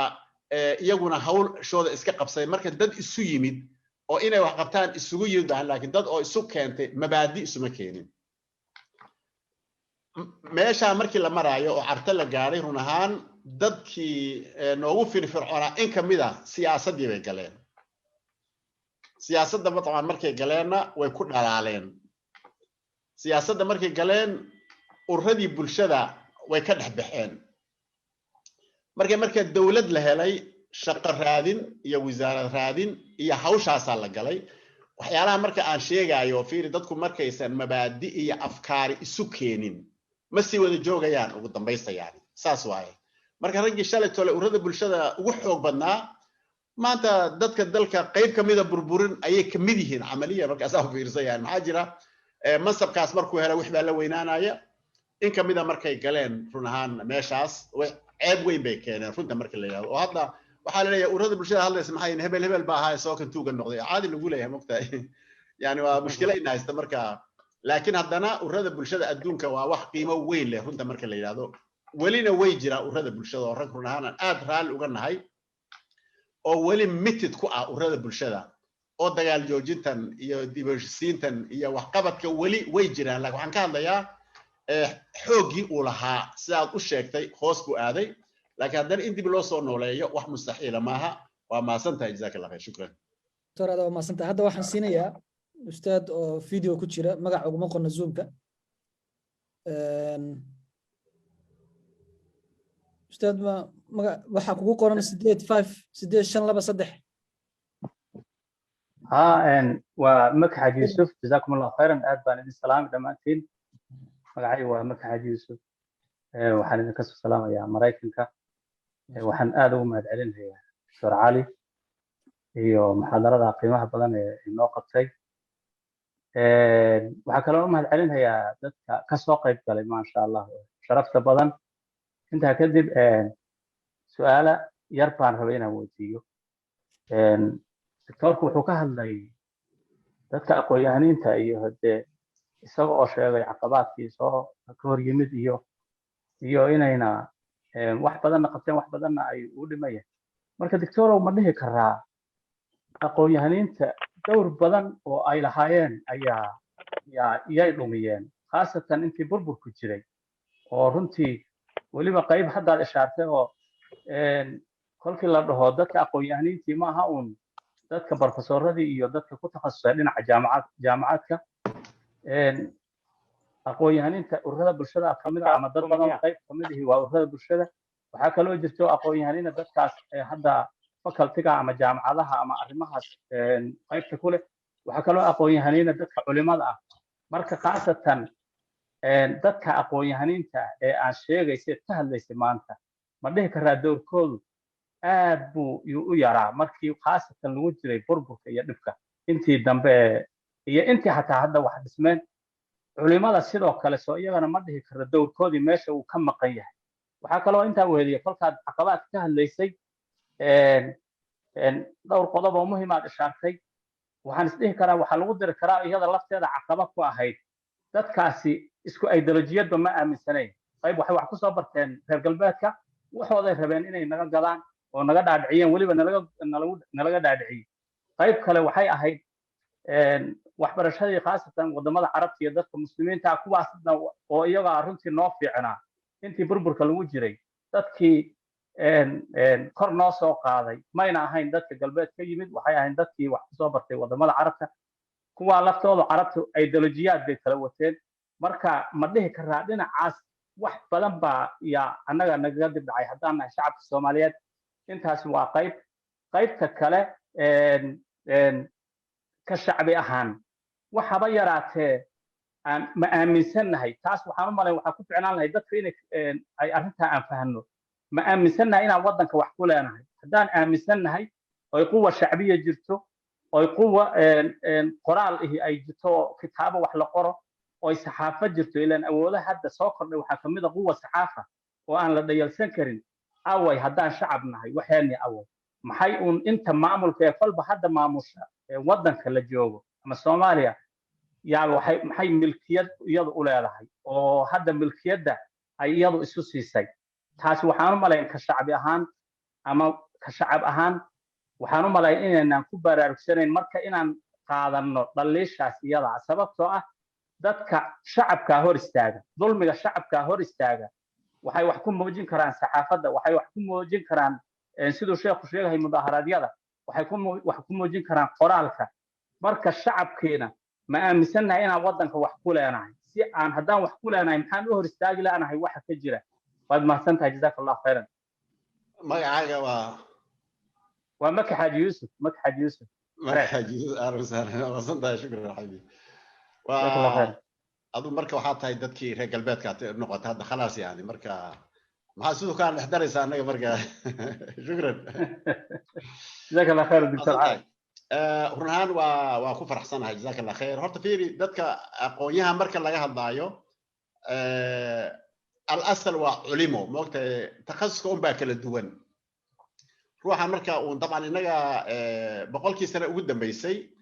wadaadada moogtahay diinta iyagaa madax ahaan jiray iyagaa aqoonyahan ahaa 100 sano ka hor markii laakiin iskuulaadka la furay afartameeyadii isticmaalka sodomeeyadii iskuulaadkii hore markii la furay ayaa tabaqadan cusub ay samaysatay marka iyagaa dib loo riixay waad garanaysaa taasba taa u garanaysaa saa daraadeed aqoonyahanka hadda aan rabno hara dad diintiina yaqaana takhasuyaalkan adduunka ee sida hadda caalamku u socdana qayb ka noqon kara oo isla fahmi kara labadaas haddii labadaa la isla waayo aqoonyahanku waxba kuu tari maayo aqoonyahan minhaaj iyo irshaad keliya yaqaana iyo alfiyatu ibn malik iyo naxwo iyo sarfi iyo oo culimadeena funuunteenna soo bartay ahaa oo keligii ah on caalamkan meesha u socdaba hadda shaqo ku lahayn hadduu soo baxo hoggaan ma noqonayo hadda maanta ma noqon karo hadday soo baxaan koox moogtay diintiina aan waxba ka ogeyn dalkanna inay hoggaamiyaan rabaana waa mushkilo kale oo weyn waaye maxaa jira dadkan oo dhan diintaasi wada rumaysan yihiinoo way wada yaqaanaan ruuxa inbuu ka yaqaanaa cilmi dhagood baa la yidhahdaayo maasha allah yani maamooyinka masaakiinta aad arkayso kulli dushay ka hayaan kuwa aan weligood iska howlgelin haddii aad islaamka maanta ku imtixaanto iyaga kaa badiya idan waxaan rabnaa culimo adduunku su u socdana wax ka taqaana islaamkoodiina wax ka yaqaana marka saa darteed culimadu looma cudur daaraayo ruuxna haddii loo yimaado run ahaan kolka loo yimaado dadka carabka ka yimid akhtaa badan way leeyihiin laakiin wax badanna run ahaan waxay iska ahayn waxaa dhihi kartaa in ka midihii ugu yaraan ay dalka ku soo noqdeen yani si badan ugu soo laabteen yani waxaa weeye boqolaal baa ka soo laabtay carabta waagaas oo dalka yimid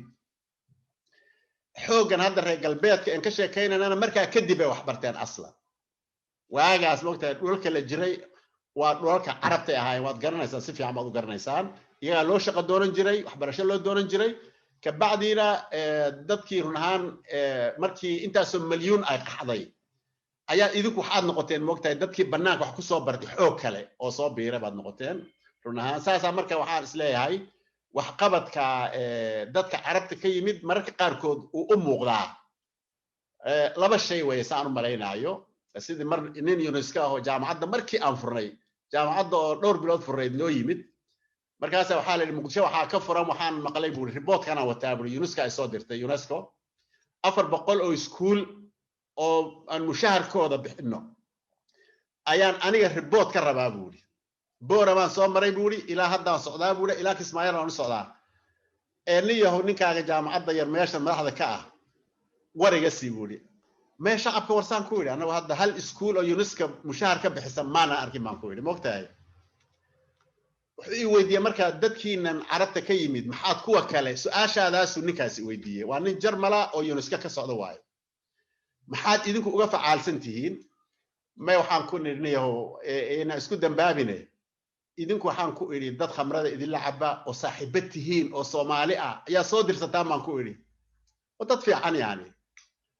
annagana waxaan ku dad masaakiin oo waan ka xikari weynay dalkii baan iska nimid dalkii aan iska joognaa marka dadka inaan wax u taraan rabnaa si u qoslaayo mabsuud ninkaas maalintaas wuxuu yidhi waxaan hubaa buu inaad run ii sheegayso mar anna waxaan ku nidhi fiiri UNESCO raadi 400 iskuul arbood ku soo baxaya moogtahay 400 iskuul Soomaali oo dhan waagad ku filan lahayd moogtahay marka jazaaka Allah khayr taban dad badan oo galbeed ka yimid oo dalka anfacay 100% ana way jiraan waxayna ku mahadsan dhammaantood inay dadka masaari soo diri jireen oo qayb libaax ka ahaayeen nolosha dadka ayaan aad uga mahad celiyaa dadkii run ahaan qurbaha aaday waa runtaa taban marka loo fiiriyo quwada shacabka markasta dadweyne wax bedela nolosha ma soo marin abadan yani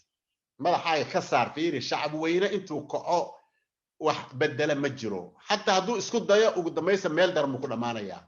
waxaa la rabaa koox habaysan inay jirto oo dadkeeda maamusha oo dadka hogaamisa laga rabaa kuwaasaa marka saxaafada abuuri internetka abuuri iyaga dhaqaalaha toosin iyaga dawladda sixi marka dambe dadweynuhu markaas adiga run ahaan sadaradeed markii hadda carta run ahaan urada bulshada si xoog la'aan u abaabulay nimankii mooryaanta hubka haystay awal mar oo caalamku marka urada bulshada la hadlo carta markay bilaabatay bay ahayd intii hore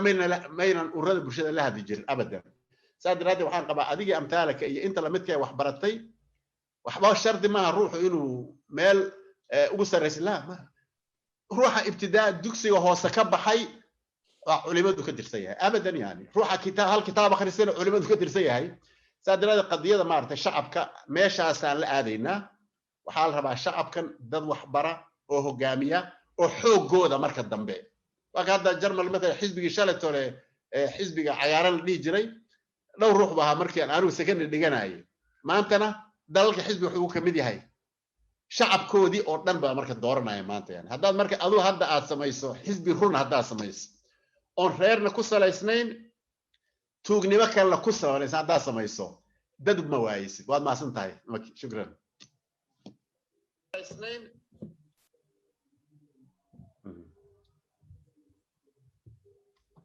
doctor aad u mahadsan tahay waxaan codsanayaa in su'aalaha la soo koobo doctorkuna uu su'aalo jawaabaha soo koobo waxaan rabaa dadka gacmo badan baa taagan Yunus Khaliif Xasan Ali Yunus Maxamed Cabdiraxmaan iyo Cabdullaahi سأو كله رسين بعدين كله بردونا يعني حس على يونس استسودو هذا فيديو بفرق التندوا وجعلنا لاين هذا اللي بقول تاني أسكت يا إيتو رافريا السلام عليكم ورحمة الله وبركاته عليكم السلام السلام يا أخيار لما أنا خيارته سيجار وحنو سلام يا المربي الدكتور علي شغال أبو بكر magacaygu waa xasan cali yunis waxaan ka mid ahaa curadkii jaamacadda muqdisho kambaska boosaaso aad baan ugu faraxsanahay inaan akhyaartaas la jecel ahaa intaas haddaan ka imaad waxaan jecelahay inaan laba su'aalood baa i qorshaysnaa laakiin su'aal qayb ahaan akhyaartii ugu horreysay baa soo gashay oo ku weydiisay waxaan jecelahay su'aasha labaad marka inaan u gudbo anoo ilaalinaya waqtiga دكتور aad baa u mahadsan tahay marka koowaad muxaadarada si qiimo baad nagu soo jeedisay dhammaan waxyaabihii maskaxdayda ka guuxayay waxaad ka wada jawaabtay badidoodii muxaadaradii waxaan jecelahay inaan markii u dambeysay baan ka xumahay oo annaga waqtiga bariga Afrika gaar ahaan Boosaaso 6 iyo 5 daqiiqo meelaha markii ay salaadan aaday marka waxaad ku jirtay waxyaabihii xalka u noqon lahaa dhibaatada haysata aqoonyahanka Soomaaliga marka waxaan jecelahay inaan hal su'aal halka ka weydiiyo oo la xiriir halkaas dabcan su'aalna u muuqata waxa muuqata aniga ahaan inta hadda aan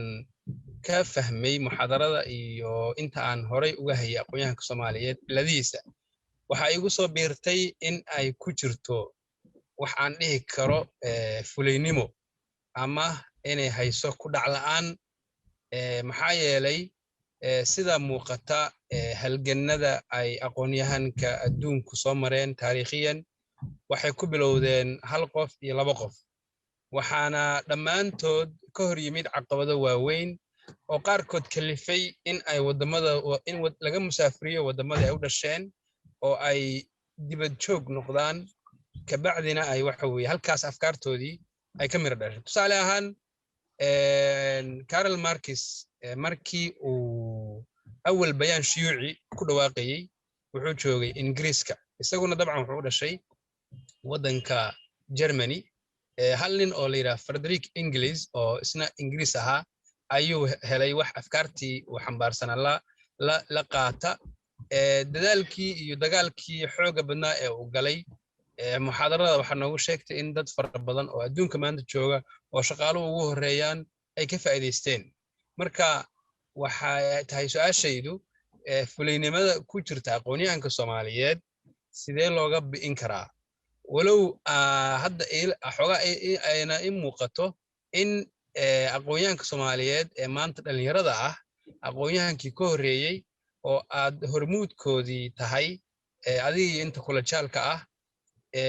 aan dhihi karno geesinimadaas laftirkiina waxa weeye la idinkama helin sida inta anagu hadda aan ka ognahay marka sidee hadda aan nagu dhiirigelin kartaan inaan la nimaad geesinimo hor leh oo aan loo ka horeyn afkaartii mabaadi'da aan aaminsannahayna aan wax uga bedelno waaqaca hadda aan nool lahay iyo mustaqbalka aan naawilayno haddii la yiraahdo aad baa mahadsantahay جزاك الله خير شكرا جزيلا وطبعا ريرس يونيفرسيتي baa ka dameysan umaleynaya marka waad ku maasan tahay run ahaan waxaan u maleynayaa walaalkiin su'aashiisu waa طبعا waa qayb ka maqnaa طبعا aan waxaan qabaa fiiri in afkaar la abuuro markasta culeyskeeda way leedahay maxaa jira waxay u baahan tahay in la huro wax qaali ay u baahan tahay afkaar inaad markaad adigu goosato inaad wax bedesho unbaa number 1 ka ah ala ruux inuu goosto inuu wax bedelo markaas isagaa isbedelay markaas waxa aniga markaan anu isbedeli waayo go'aan ma qaadan karo wax bedel laakiin haddaan goosto aniga dalkayga inaan bedelo go'aan weyn waayo adiga marka dalkaaga inaad bedesho waxaa lagaa rabaa inaad go'aan ku qaadato adaa isbedelaya markaas روح كسا أو فيلسوفا يا روح كسا أو مجتهدة يعني مركل لو يمادو هذا إمام الشافعي مثلا مركل سوق عنه مركي أورنهان وقرأي كتاب كيس اللي هذا الرسالة مركو قرأي يعني علمي لن فقه لن واسكت لحدات سنة محاجر القرآن كي حديث وبلارين هاي قرآن كي حديث كي أنتو سوق الريب وحكسمه كتابيا ولا هذا الرسالة كتابكاس wuxuu bedelay fiqiga dhan sidoo u sameysnaa kitaabka hadda salka waa kitaabkaas waay wax diidaya marka la saaxiibo inaad adigu noqoto ninka bedelaya dalkiisa iyo magaaladiisa iyo meeshu degan yahay oo lagu dayo inaad noqoto go'aan bay kaaga baahan tahay anu waxa marka mutaqabiin Soomaalida cabsidana waxa keenaya waa tabar darrada kelinimada waay waxaan isweydiinay runaa markii aan secondary ku jiray oo gabdhaha dharka iyo wiilasha iyo gabdhaha la isku daray dawladdu isku dhar loo geliyay aad aan u xanaaqay dhalinyaradii aad u xanaaqday baan ku jiray markaas waxaan u xanaaqsanaa jiray culimadii markaa joogtay waa weynayd ee dalka caanka ka ahayd iyo dadkii gabdhahan dhalay surwaalkii shaarka loo geliyay aan ka xanaaqsanaa su'aashaas anoo aan banaanka u safray waan sii socday sanad safar ahaa aakhirkii ardaman jaamacad ka noqday su'aashaas aan isweydiin jiray marka aakhirkii baan fahmay waxaan ku yiri adba nin weyn baad ahayde caliyow maxaad adigu arrinta ula dagaalami weyday baan moogtay jawaabtii baan helay laan waan cabsanayay iyaguna cabsanayeen baan idhi inaan adiga weydiiyo su'aalahaasa waxay iga daaweysay qaladkaan u fikiraayay haddaana مثلا qaladkaas u fikiri lahaa ila abad ka waran adiga marka waxa laga rabaa inaad tiraahdid dadku ay cabsanayaan ha dhihin adiga may waxa arta inaad soo gaadhid anu meesha soo gaar inaad soo gaadhaa laga rabaa oo tiraa oo adban nin weyn oo mutacallim ah khatar tahay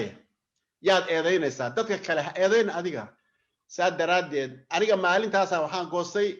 inaan bulshadan hawsheeda qabto fiiri waxyaalaha igu qanciya 100% taas ay ahayd marka ardaygaasna waxaan ka rajaynayaa hadda ustaadka noqday oo mutacallimka weyna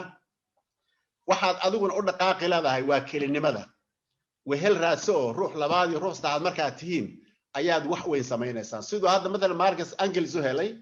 aakhirkiina Lenin baa warkiisii fuliyay dawlad hadda ilaa hadda taagan oo xoog badan oo ruush la yiraahdo ayay la wareegeen China hadda fikirkoodii gaarsiiyeen wakaala dhaqaajin leeyahay nin iyo laba wax ay curiyeen waay marka annaga taban inaan gaabino shakiisan ka gelin laakiin waxa la rabaa idinka inaydaan nagu daynin taban inta maqnayd baan warka u sheegay waxaan ku raadkanaga soo qaadina shukran ziilan Torada uma santahay waxaan hadda siinayaa Yonis Khalif Yonis soo dhow adigoo noo soo koobaya su'aasha tafadhal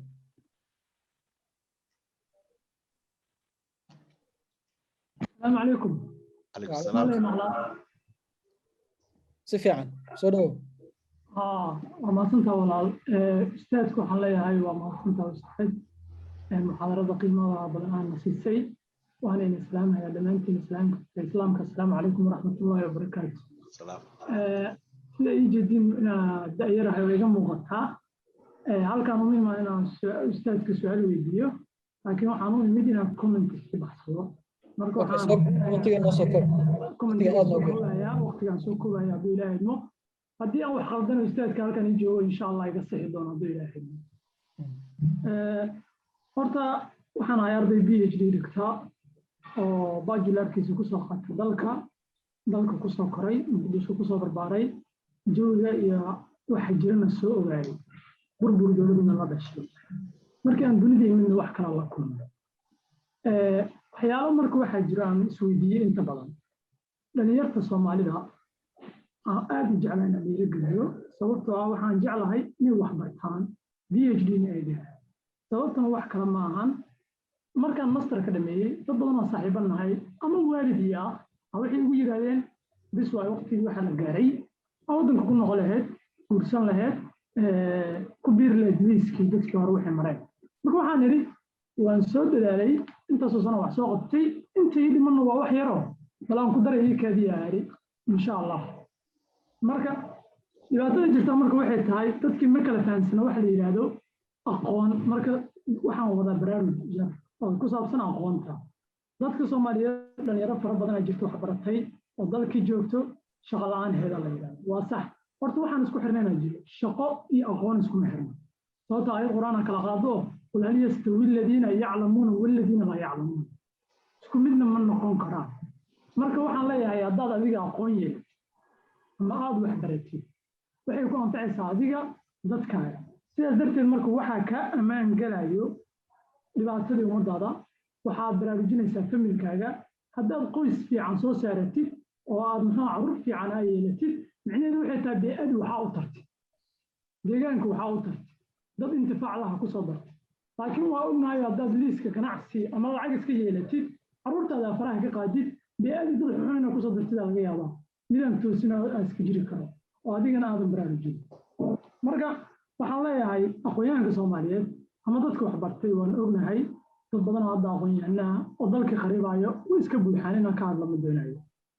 marka waxaana qaadaa oran karaa caadifadana waa wax xun inay kula tagtaan ma fiicno haddaad wax baratid wax oo muxuu ahaay waxbarashadaadii aad dadkii u jeedid dalkii iska duunsanaay dadkii iska rafaadsanaay aad aqoontaada kula sii tutumatid waxaa ka xun tahay midka oo aqoonta aan lahayn oo usan aqoonin jihada u socdo marka waayaan waxaa jira marka dad aqoon soo yeeshay oo aayadii quraanka ku sheegayo oo buugii ku akhrinayo dalkiina qaribaayo marka ustaad dadkaas horta in la baraarujiyo oo runta loo sheego way fiican tahay haddii ilaahay mo inuu ilaahay soo hanuuniyana waa rajeynaa hadduu ilaahay mo ustaad noo soo koob waqtiga aad nagu yaraysan tahay marka hal sheekan kusoo koobaa waxaa jirta la yidhi 3 nin oo boqor ah oo nabad isaga noolay marka 3 nin oo boqorka waayaa kamid ay ku kulmeen meel markay meesha ku kulmeen waxay mid baa wuxuu yidhi nimayo waxaan haysanaa dowlad waxaan haysanaa maal hanti waxaan haysan seen gurigeen u noolaanaa markaas mid kamid ah wuxuu yidhi gurigeen ma noolaanayno laakiin waxaan reebi karnaa xasuus gurigeen noolaato marka waxaan kula talinayaa dadka Soomaaliyeed inay sameeyaan xasuus gurigeen noolaato waxaad qabanaysid qofnaha ka sugay ka bilow caruurtaada ka bilow naftaada ka bilow walaalkaaga ka bilow dariskaaga intaas waxay tartay ka bilow deegaanka oo ognahay caruurta Soomaaliyeed maanta eegi dariiq maraya dilayaan qashinkii diiqadii banaanka lagu daadinayaa intaas hadaad biyaad u qabatay dadka waxba u qabatay igana raad noqdo waqtiga idinka qaatay halkana waa kaas assalaamu calaykum waraxmatullaahi wabarakaatuh يونس أبو ما سنتها في الله روح بدن إسماعيل عبد القادر فيدو إسماعيل عبد القادر فيدو إسماعيل راح نفري أنا مغلا واكو مغلا أستاذ واكو مغلا ما لي مغلا ميا أستاذ سوق دو نص كوب هل دقيقة وقتها نوصير ما لي مغلا أرد سفيعا ما لي مغلا سفيعا كل وين السلام عليكم ورحمة الله وبركاته خاصة وعن سفيعا والسلام يا مربي أمة الصومالية عندي كرانيجا خاصة دكتور علي شيخ أحمد ومعلم كأنا وعن كم أرددي جامعة المقدشو لكن نصيب درو مرة ميسانين وقت إثيوبيان كأي ودن كسوق لينا ودن كعربي حاسك هذا السعودي حمالي وحاسك قلي كدي بواصون نقضي الحمد لله هذا جامعة كلام كتبي جوبكي وحكبرتي لكن أستاذك وأبهنا وأبها أمد الصوماليات أنا واحد سؤال ما قبض لكن وحن قبض فكرك أو الدكتور كان الفيجاي أو إن أمد وخبرتي سطبته فردي ولا في يعني هاي الله وسدح عفر جماعة قابل بوليس متري كرو ولا كلا في الدجنا كرا لكن إن لوجود داله إن كان لسمة الدحية وطن كان لسمة الدحية الدكتور كان آد أمتين دمان أنت كجرت جروب كان آد أمتين وحن آد وفرح سنة مانتا دكتور علي الله كجرو إن أن بيجستعد كيسة وحقيقي سمعني سافر حد آد وين إذا كان وما تنتي دمان أنت كجرت هذا مدن إسماعيل وحاد سنة عبد الله سودو عبد الله السلام عليكم. عليكم السلام. وهذه مغلى سامبان ملانيا. سوكم مغلى سودو نص كوب هل دقيقة. هيا الحمد لله ما شاء الله جزاكم الله خير الله يبارك فيكم دكتوركم والسلام يا دكتور علي أحمد الله بركة يعمر جيس الله دايريو أباهم أد الصوماليات. أنت برانج كدادين السنة سوى كلام السلام يا عبد الله علي دعالة وحين جوا إسلام بعد باكستان. وحناها عرضي جامعة المقدسة كبحذي دفع لي أفراد مستر بان حد كدياريا مشاس مركا الحمد لله دمانتي وين سلام يا سلام كتب دكتوركم waxaan weydiin lahaa jazaa Allah khayr Allah barakeeyo Allah xafido دكتوركم wuxuu ka dhawaajiyay qofka caalamiyan qofka see loo dhisi karaa waa inuu og jaamacada Soomaaliyeed maanta qabiil kama dhamaadaan hadduu aqoon yahay hadduu dhakhtar yahay hadduu askari yahay hadduu madaxweyne yahay qabiil lagama dhamaado saaytay haddana دكتورku aad wuxuu ugu celceliyay qofka in si bulshada oo common loo dhiso si caalami ruux u noolaado marka anigu ma dhisi karaa anoo qabiilkii aan ka tagaynin Soomaalina haddaad maanta meel soo istaagto ama aad muxaadaro jeediso ama aad wax qabato kow ciwaanka koowaad ama boorka koowaad wuxuu noqonayaa ninkan waa ayo anigoo qabiilkiisaas ii xukumayo oo anoo xataa laga yaabo qalbigeenisa ku jirinba laakiin si environmentia uu qabiilkii ii xukumayo sidee baan ummadiina aan wax ku gaarsiin karaa qabiilkiina aan ula socon karaa ma jirtaa xal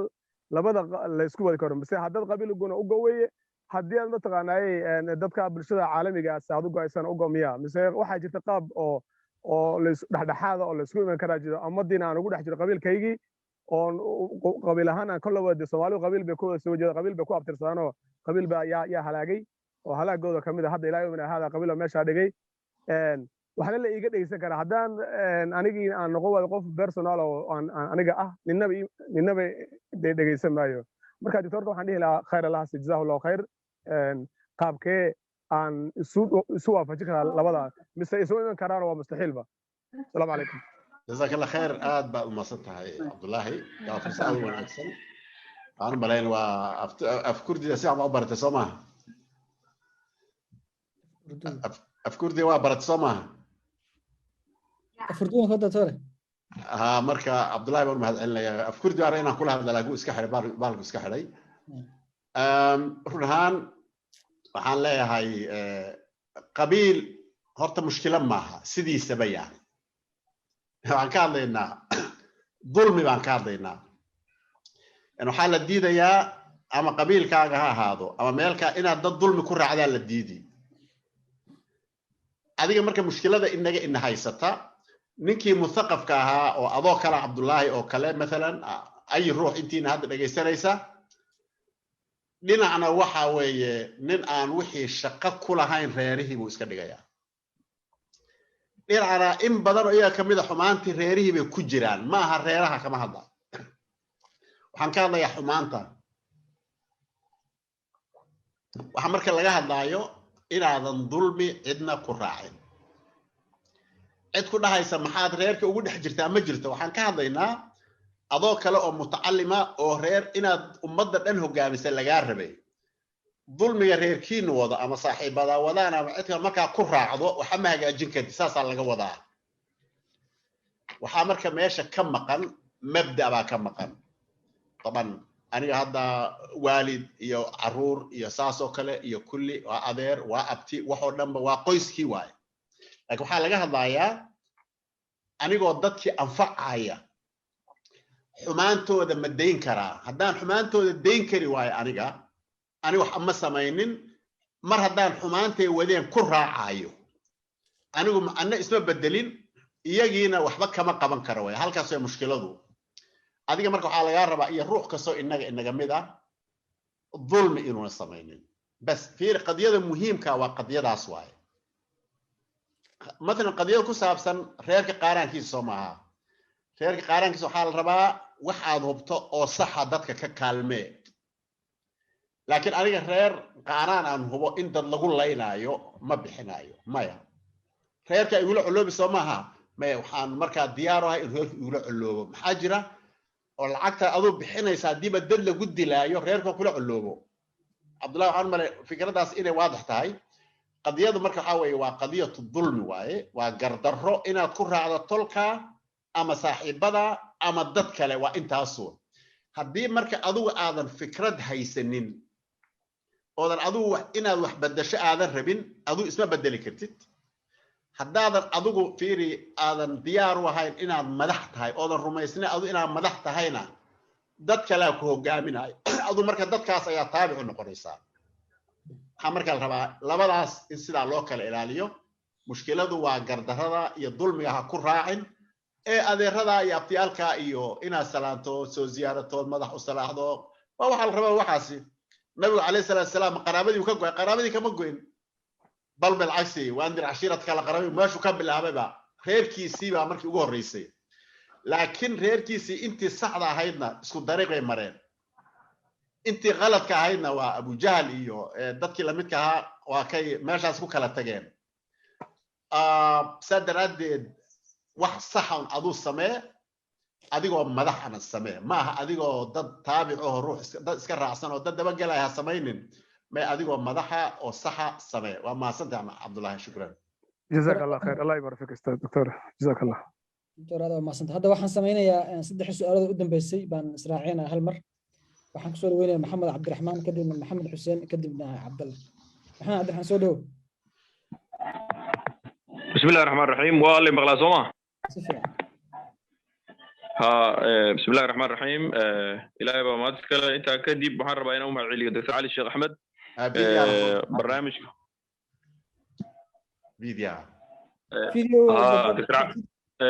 waxaan joogaa magaalada Muqdisho waxaan ka mid ahay dhalinyarada aqoon-yahanada wadanka wax ku bartay dadkoodana wax bara Dr. Ali Sheikh Ahmed waan kaga mahadcelinaynaa barnaamijka qayimka ah iyo muxaadarada maanta uu noo soo jeediyey waxaan rabaa doctorka inaan weydiiyo waxaa la yiri oo doctorka in badan aad uu ka dhawaajiyay badanna ka hadlay aadna kaga mahadcelinaynaa sida loo abuuri lahaa dabaqa wax baratay oo isku xiran oo mabda leh oo ummadooda wax badan u horseedo wanaaga halkii fardi iyo shakhsi loo shaqayn lahaa marka waxaan rabaa doctorka weydiiyo maadaama yani laga hadlay keliyata in group la sameeyo oo waxa wax bedela ay tahay group afkaar ama fikrad xambaarsan oo fikrad saliima iyo mabdaas ay xambaarsan yihiin ummadooda ku hormaraya waa maxay wasaa'isha tusaale ahaan haddaan mabda xambaarsanahay oo mabda aan xambaarsanahay raba inaan dadku saameeyo oo aan influence ku sameeyo mabda'aas sidee bulshada yani si silmi ah aan ugu gaarsiin karaa ama aan group adag ku sameyn karnaa marka yani group adag waxyaabaha naga noo sahli kara inaan group adag samayno oo bulshada wax badan ka bedela ayaan su'aashaas ayaan qabaa waan idin mahadcelinayaa xiriirinta programka iyo doctorka intaba thank you very much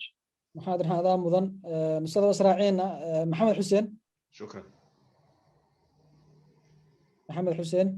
بسم الله والله مقلاه مالنا والله مقلاه تفضل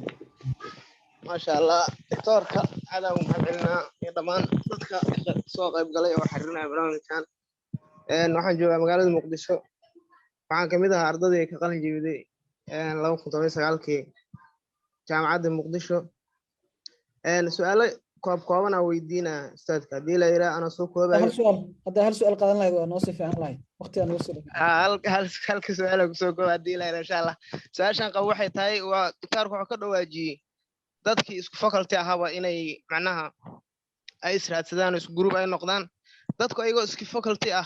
qofba wax uu xiiseeyo tusaalahan qof wax uu xiiseeyo research iyo waxa uu sameeyo qof wax uu xiiseeyo inuu wax qoro qofba waxba uu xiiseeyaa markii saas la dhiilaa qof faculty-ga qof kasta faculty-geeda ha raadsato soo kama sii habooneen ayadana in la yiraahdo groupki isfahmaayo oo isku wax xiiseeyaba tusaalahan research-ka qofka xiiseeyo kale ama qofka inuu wax baaro ama qofka entertainment ama inuu sameeyo hadii la yiraahdo waxa loo yaqaano waxay gelin dad ka shaqeeyo kale inay isku group noqdaan oo saas group ahaan saas la isku raadsado faculty-ga laga dhaafo saas ma fiicnaa lahayd saasan taashiisa qaba hadii la isaamaxayna su'aal yar oo kooban aan weydiin lahayo kale aad noogu yar waxa waaye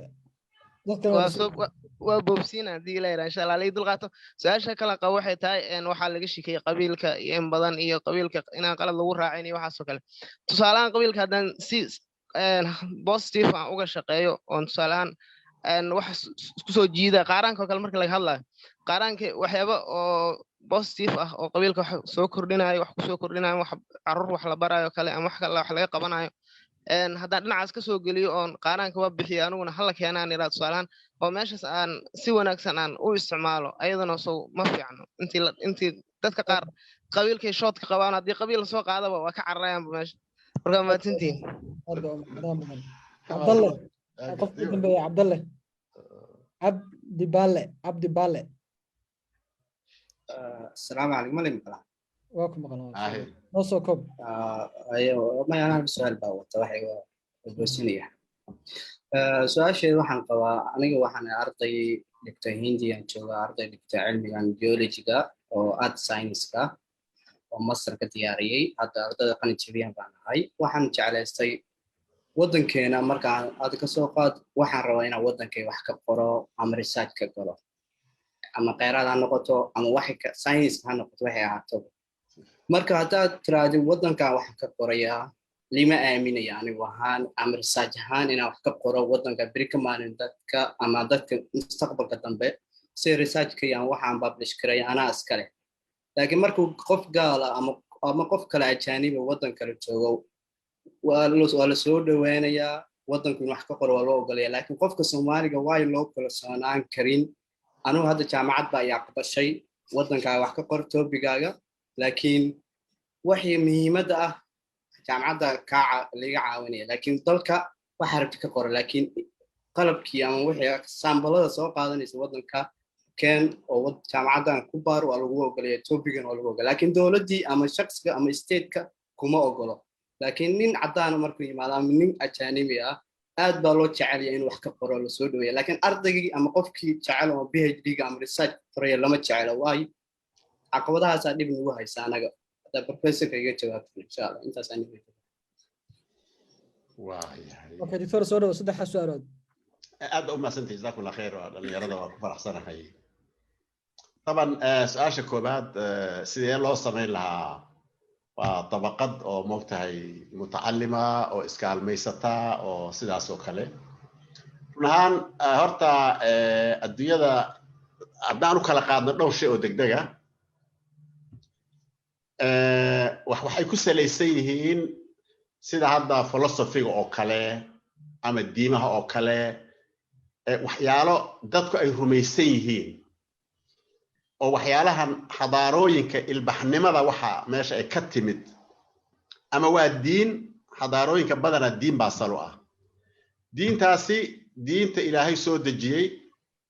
diin ay dad samaysteen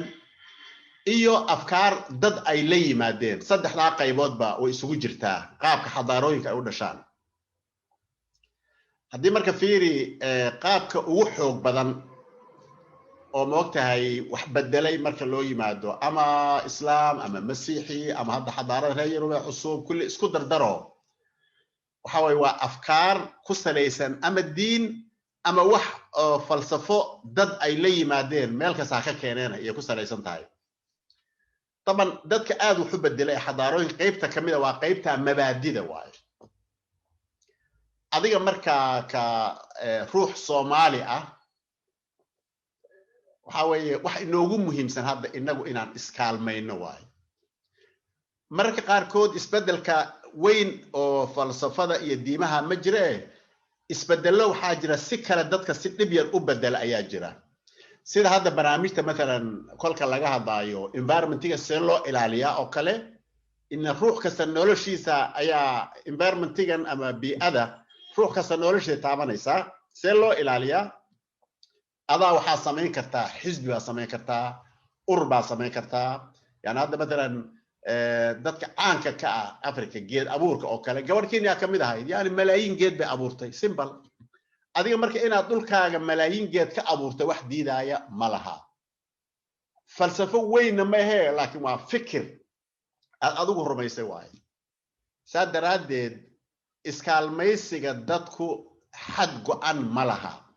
hal dariiqna ma aha waxa la moogtay in aad loo fahmo ee adigu maxaad isleedahay waad qaban kartaa oo ku qanacsan tahay 100% ani waxaan ku qanacsanahay dalkay waa dal muslima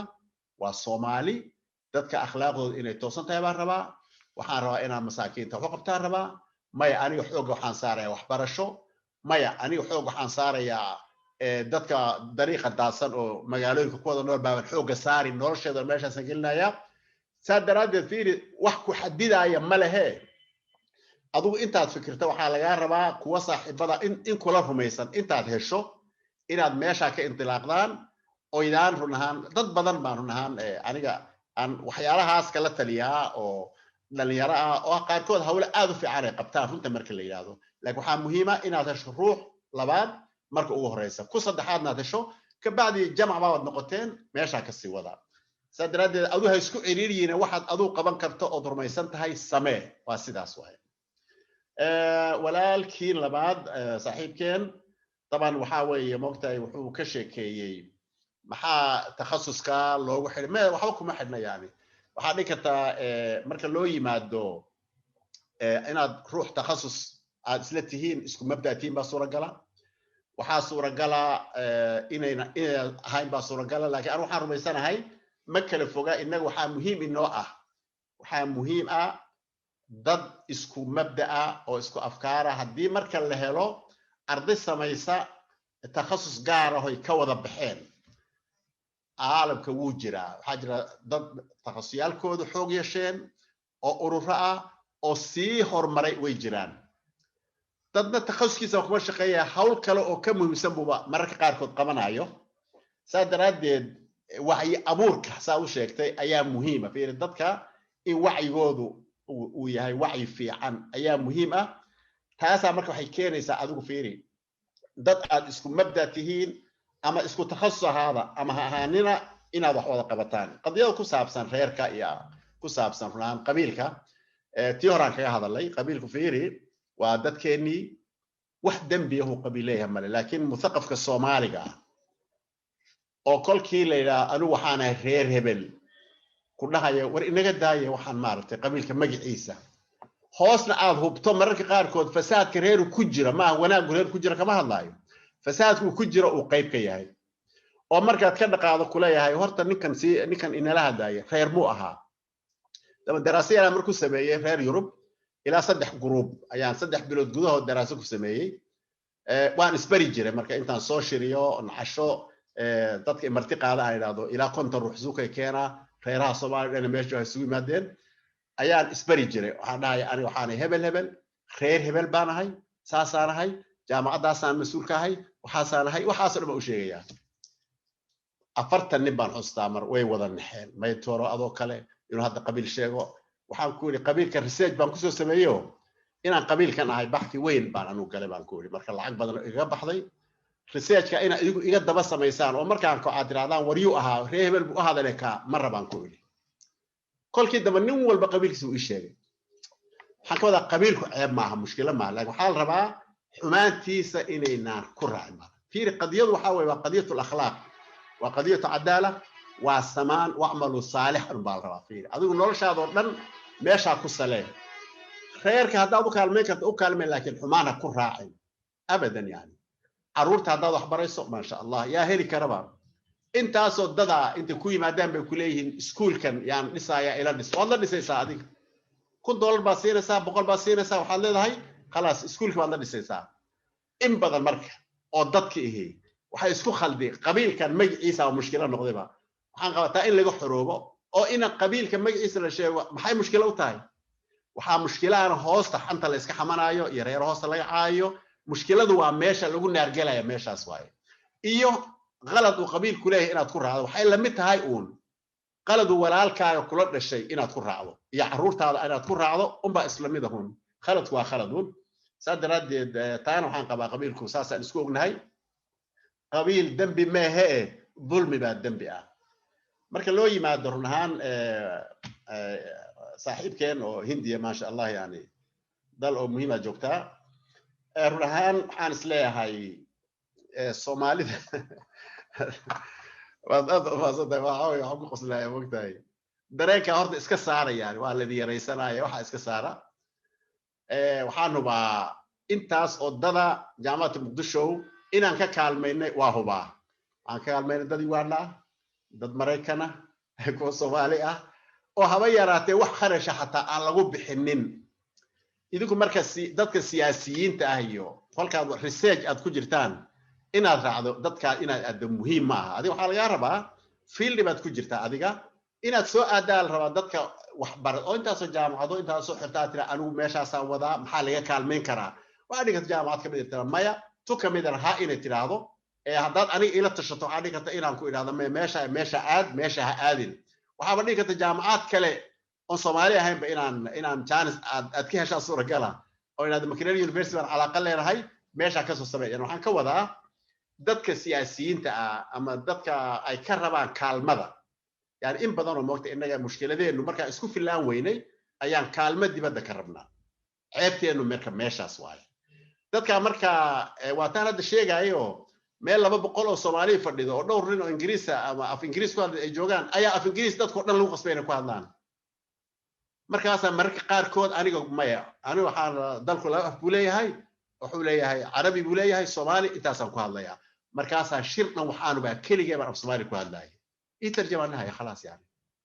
markii dambe dadka inaan idhaha dadka ku celina hadalka maxaa intii yaree soo baratay baa yaa wixii maaragtay iyagu la wareegaya saa daraaddeed cuqdada ina haysta markaan isku filaan weynay ayaan dadkaas kaalmada mararka qaarkood inooga imaanayso ayaa aad loo qadarinayaa oo waxaa arkaysaa bismillahi raxmaan raxiim intuu dhihi lahaa wasiirkii yidhaha ladies and gentlemen waru kaadiyo bismillahi bal horta dheh yani gadaal ha kuu jiirta inta kale moogtahay adiga marka waxaa lagaa rabaa haysdhibin way jirtaa khalad la gelaayo wuu jiraa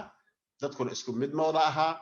laakiin risaa'il dhalinyarada wax qoraysa waxaa la rabaa inay jaamacaadka soo aadaan baa la rabaa ma aha inay dad kale oon waxba u taraynin soo aadaan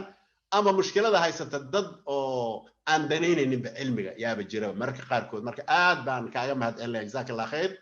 dalkaa joogtana waa dal muhiima haddii marka jaamacaadka soomaalida la soo xiriir iyagu haddii matalan researchkaaga qaybo ka mid a in lagaa kelmayo waa iska suuragal waxaa suuragal ahoo kale dad kula taliya inaad hesho waxyaalaha taban documentiska dowladda looga baahan yahay waa ogahay sidaad u sheegtay haddii looga baado xagga dowladda inay mushkilad tahay maxaa yeele systemkii dowladnimada ee runta ahaa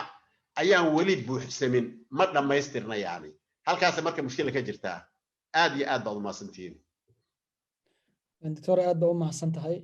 adinkuna ka qayb qaatayaasha aad baad u mahadsantihiin waxa weeye waxaan soo gaarnay guntii iyo gabagabadii barnaamijkeenna muxaadaro aad u qiimay ahayd su'aalo wax ku ool ah iyo faallooyin muhiimna laga soo gudbiyey waxaan rajeynayaa inay qayb ka noqdaan dadaalka loogu jiro dib u soo celinta iyo dib u dhiska ummadda Soomaaliyeed insha Allah tacaala waan sii wadaynaa barnaamijyadan iyo kuwa lamid ah haddii Ilaahay idmo aqoon-yahano kaloo kala duwan ay ka qayb qaadan doonaan. Hadda waxaan u mahadcelinayaa marka Dr. Cali Sheekh Axmed Abubakar waqtiga dheer uu hadlay oo u dulqaatay iyo mataqaanaa muxaadaradii uu noo soo jeediyey. Hadda waxaan kusoo khatimayaa oon u yeerayaa Dr. Cabdikariim gudoomiye ku-xigeenka hay'adda DAD inuu noo soo khatimo. Dr. soo dhow. maasanta cabdiweli aad u mahadsanaya Dr. Cali maanta muxaadaraad aad wax kalimaad badan baan automatic loo bedelmi doono mashaariic ayaan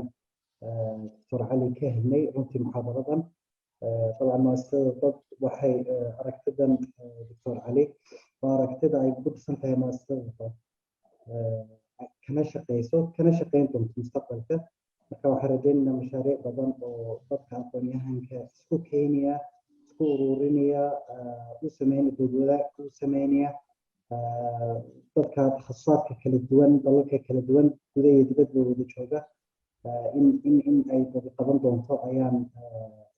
muxaadarada doctorka anshada camali loo bedeli doono ayaan insha Allah rajaynaynaa. aad u mahadsanyahay Dr. Cali kasoo qaybgalayaashu dhammaantood aad bay mahadsantihiin. asalaamu calaykum waraxmatullahi wabarakaatu. waalaikum Dr. Cabdikariim. marka aad u mahadsantihiin intaan isaga imaano barnaamijyo kale oo kuwan la mid ah waxaan idin leenahay asalaamu calaykum.